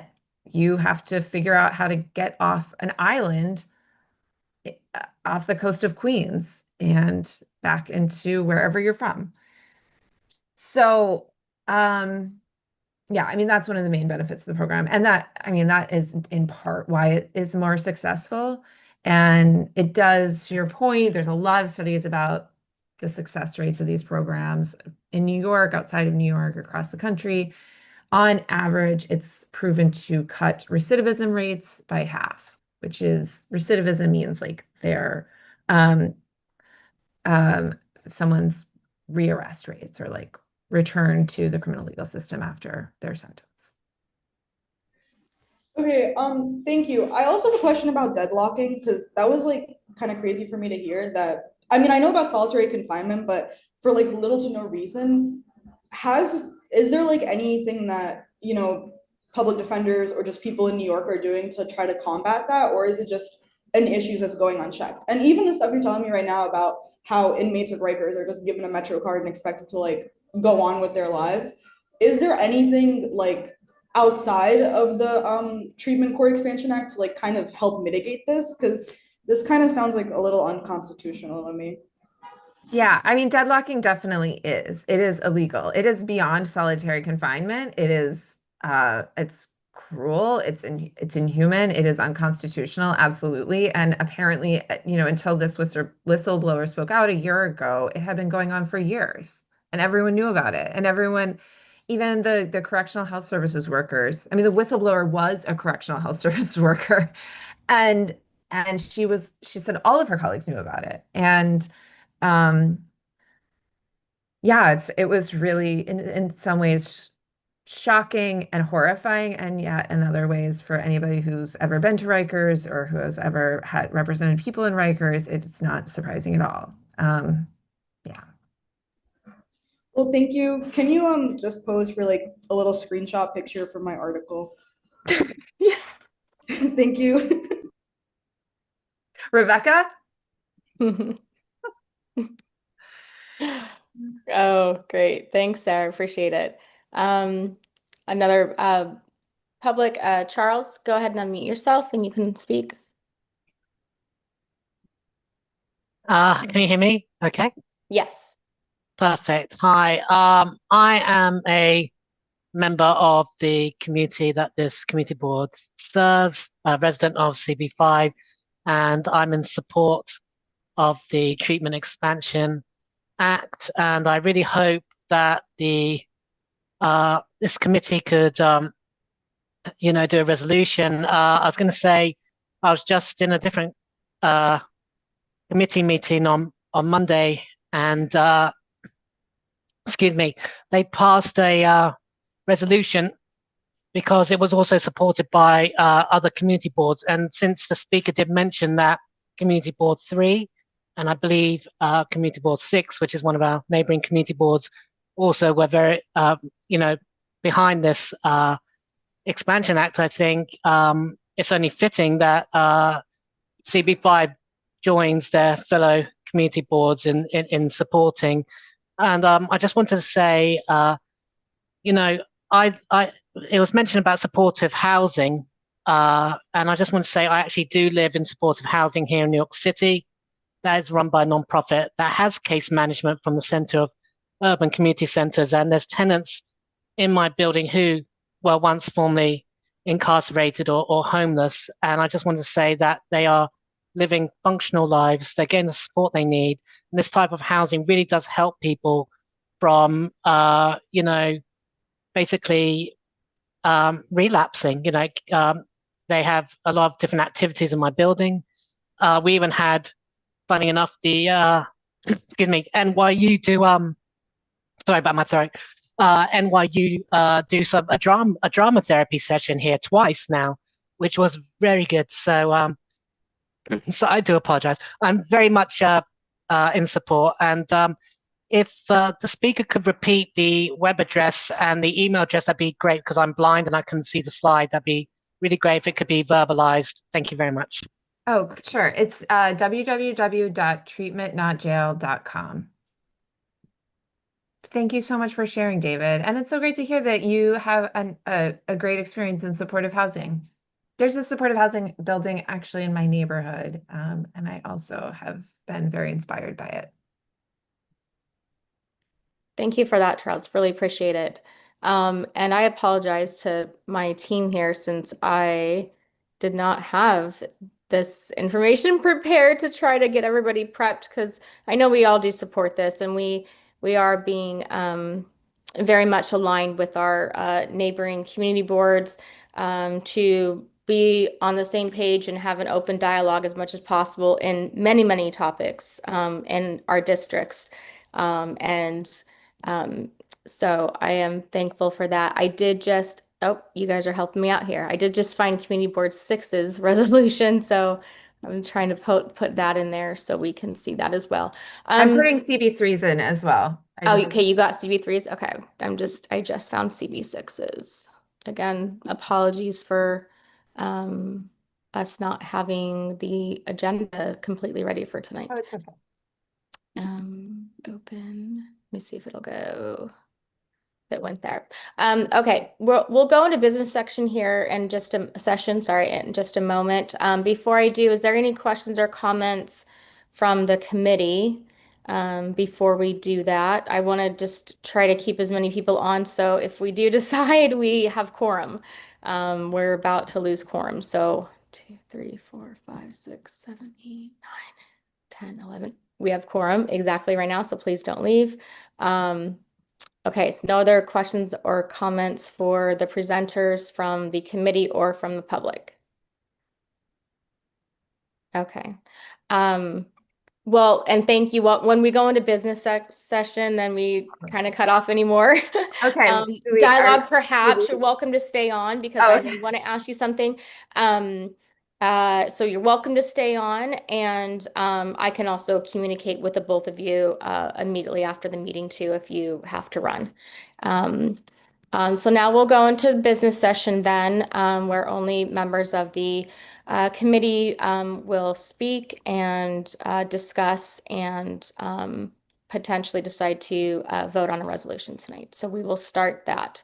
So now that we're in business session, questions? Everybody want a couple minutes to look over the resolutions from prior? Anybody want to discuss not voting on something tonight? Go ahead, Michael. I just want to say that I agree with Will's statement that it just would save us as taxpayers money, the less people that go to Rikers Island. Okay, great, thank you.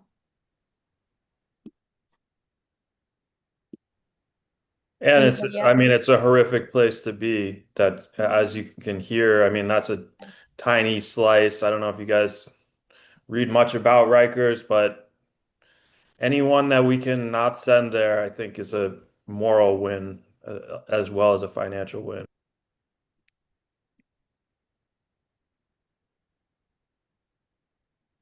Great, thank you. And anybody looking over the resolutions that has would like to say anything specific that we would like to potentially add into so it would be a letter of support is what the other community boards did. And just reading over them quickly. Robert, question, comment? No, no questions. Oh, okay.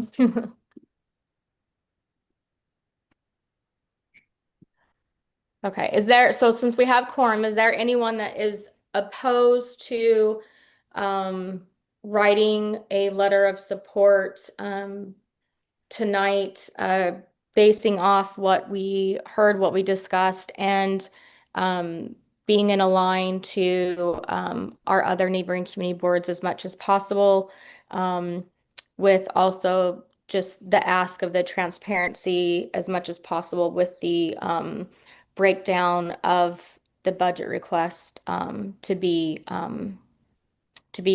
open and public when it can be provided. Nobody's opposed to that? Okay, anybody want to make a motion? Someone else, I can't make a motion. Someone else has to make a motion. Yeah, I'd like to make a motion to write a letter in support of the other two community boards and concur and support the passage of this bill. I second that. Oh, okay. Okay, great. Great. Okay, so sorry, since if Melissa was here, she'd be double teaming this with me, but she's busy climbing Kilimanjaro, by the way. I don't know if she made that public, but that's where she is. So I'm wishing her well right now. And my co-partner here. Okay, so give me 1 second so I can open up our vote.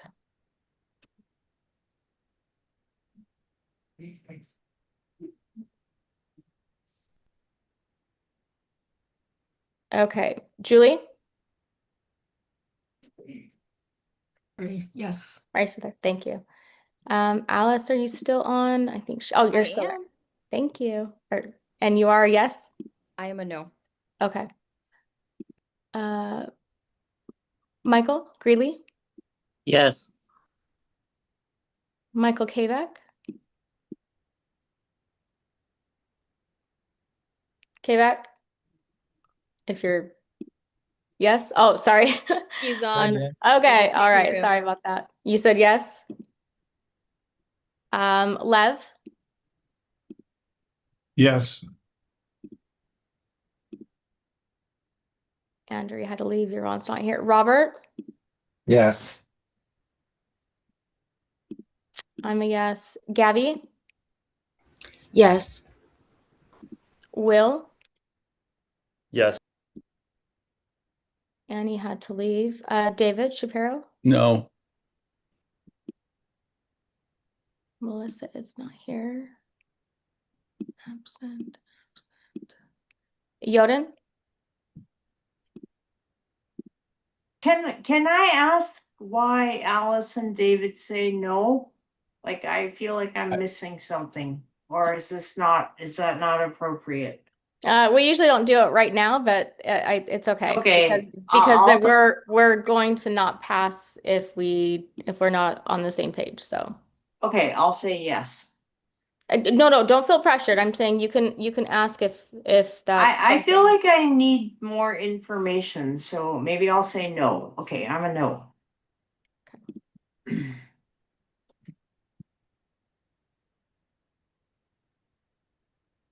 okay. So motion did not pass. Sorry, I haven't voted, Tiffany. Oh, I'm so sorry. I'm so sorry. Go, please. I'm I'm a so yes. sorry. Okay. Thank you. I totally apologize. I totally apologize. Sorry, Gab. It's like hard to go back and forth between the screens when sorry about that. Okay. So motion, we don't have quorum.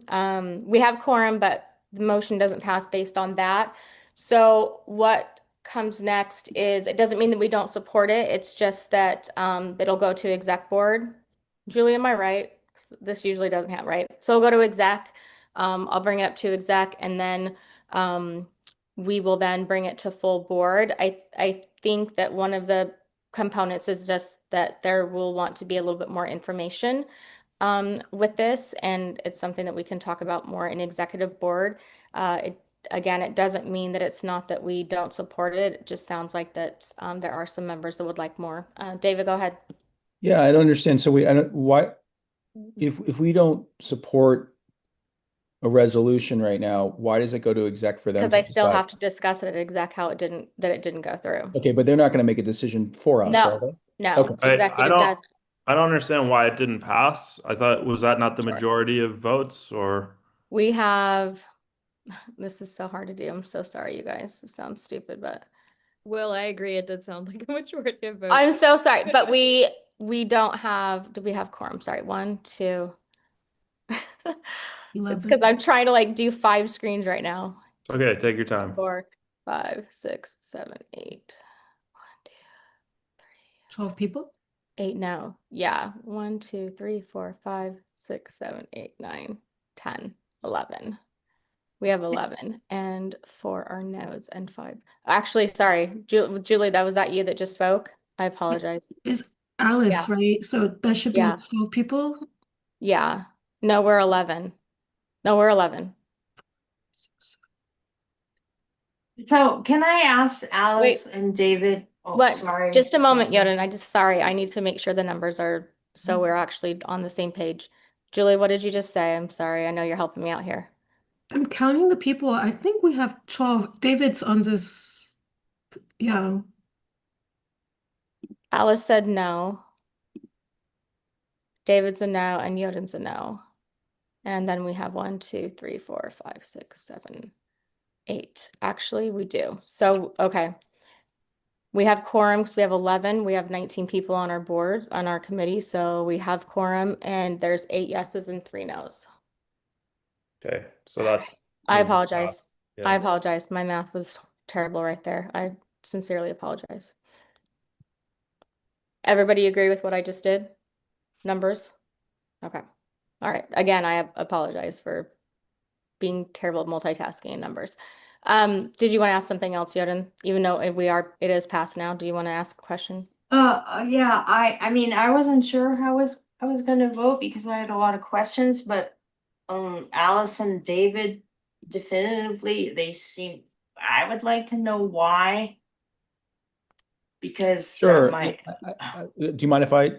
Yeah, it's fine, Answer? David. Go ahead. It's Yeah. fine. We have a So few look, more. I think we've had a number of situations through my experience on the community board where we have folks come in and ask for a significant amount of money, and there's not real detail behind how their money is going to be used and the track record of the execution. And I'm very hesitant to give a blank check to organizations or coalitions or whatever that we don't have real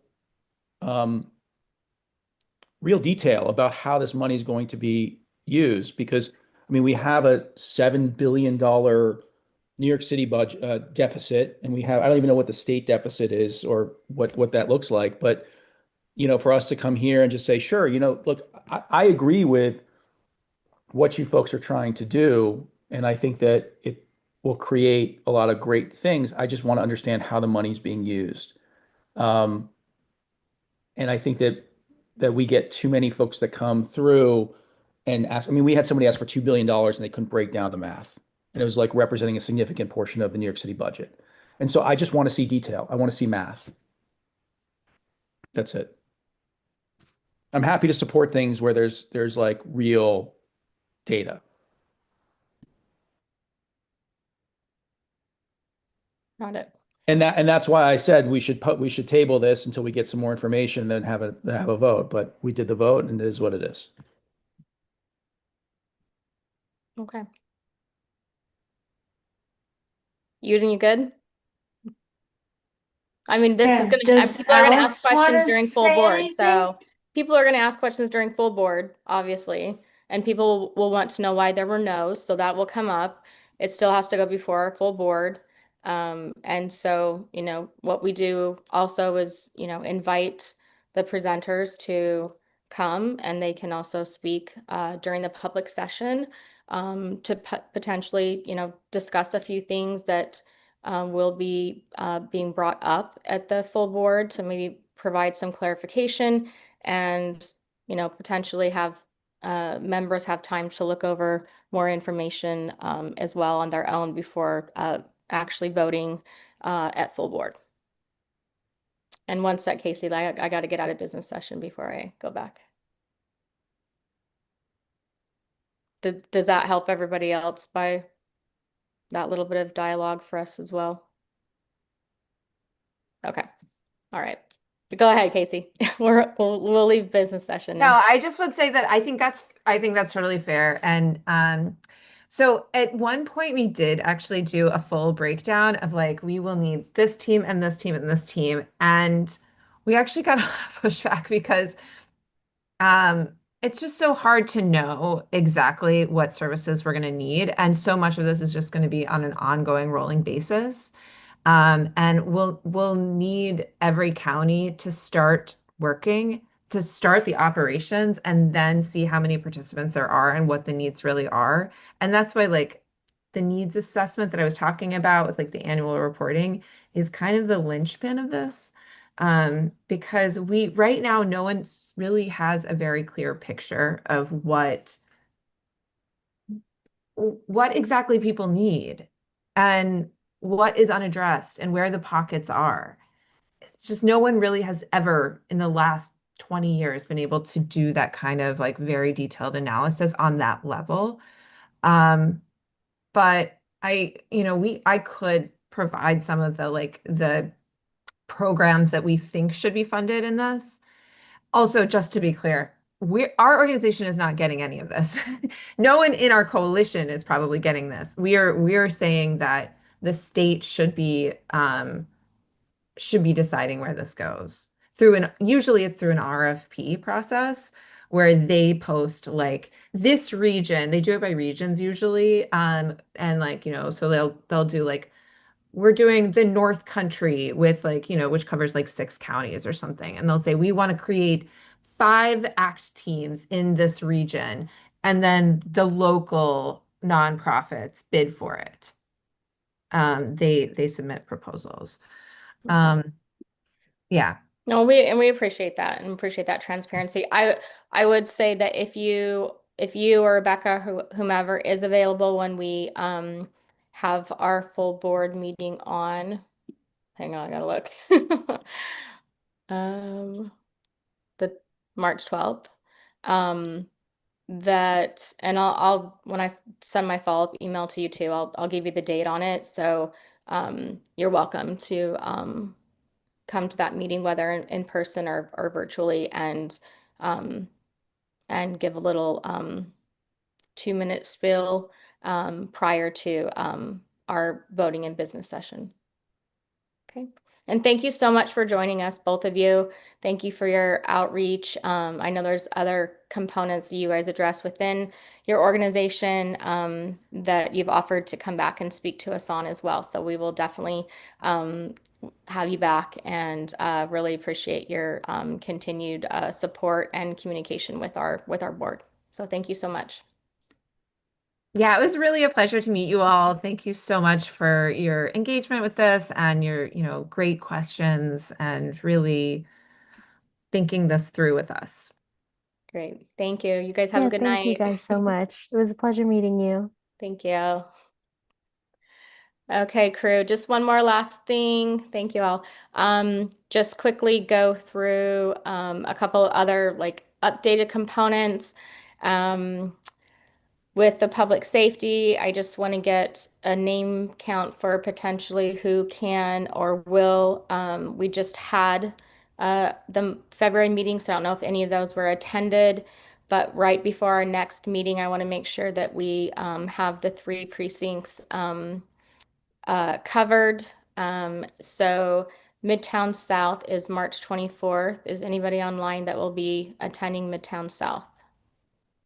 It's virtual. The only one that's in person is 13th precinct unless they state otherwise. All right, if no takers, someone's gonna get assigned. Midtown North. I'm going to Midtown North. Thank you, Mike. And 13th precinct. I can attend Midtown South. I'm free that evening. Okay, thank you, Yadin.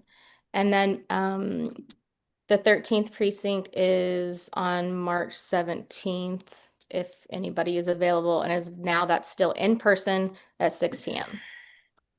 If anybody does become available, just send me a note to let me know. Starting possibly with next meeting, if not next meeting, April meeting, we'll have at least one of the Q teams coming from the precinct to just start breaking down different components of public safety with us so we can get more engaged and involved on specifics. So that would be great. I believe next month, tentatively also from the governor's office, the liaison, Jordan, will be coming to speak to us about the budget. I'll give information on that as I get it, but that is a potential for what's to come as well. And then there has been a little bit of movement with the cabs for the shelters. They're not specific as of yet, but there has been one meeting of them since then, I believe. And so we're starting to try to get on board with having more. I was at one. Yeah, okay, it was you, right, Will? I thought it was. Perfect. So Do you like an update or next time? Next time. Let's do it next time. Sure. It's 8 o'clock. I want to let everybody get in. I want it to be fresh. So that would be great. Okay, with that, is there any questions, new business, new topics that anybody wants to be addressed in the next couple months? Yes. Yes. Yes, go. Okay, I have two things. Yes. Number one, somebody mentioned that they couldn't find the chat button.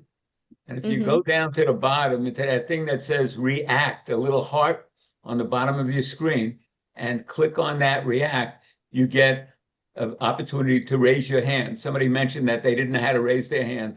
Oh, that's me. So look on the bottom of your screen, you'll see react. Yep. So on react, and then hit the button, it'll show you raise the hand. Do you see that? I see it. Thank you. Okay. Thank you And so much. Number two, I just wanted to report that I have a free Flatiron District tour on Sunday, March 1st at 11 o'clock. We meet at the point of the Flatiron District. It's in Community Board number 5. And for those of you who would like to learn some history, I invite you to join. The fee for this tour is $0. So if you're not happy with the tour, which won't happen, I offer to return twice the fee. It's my pleasure if that happens, and it won't.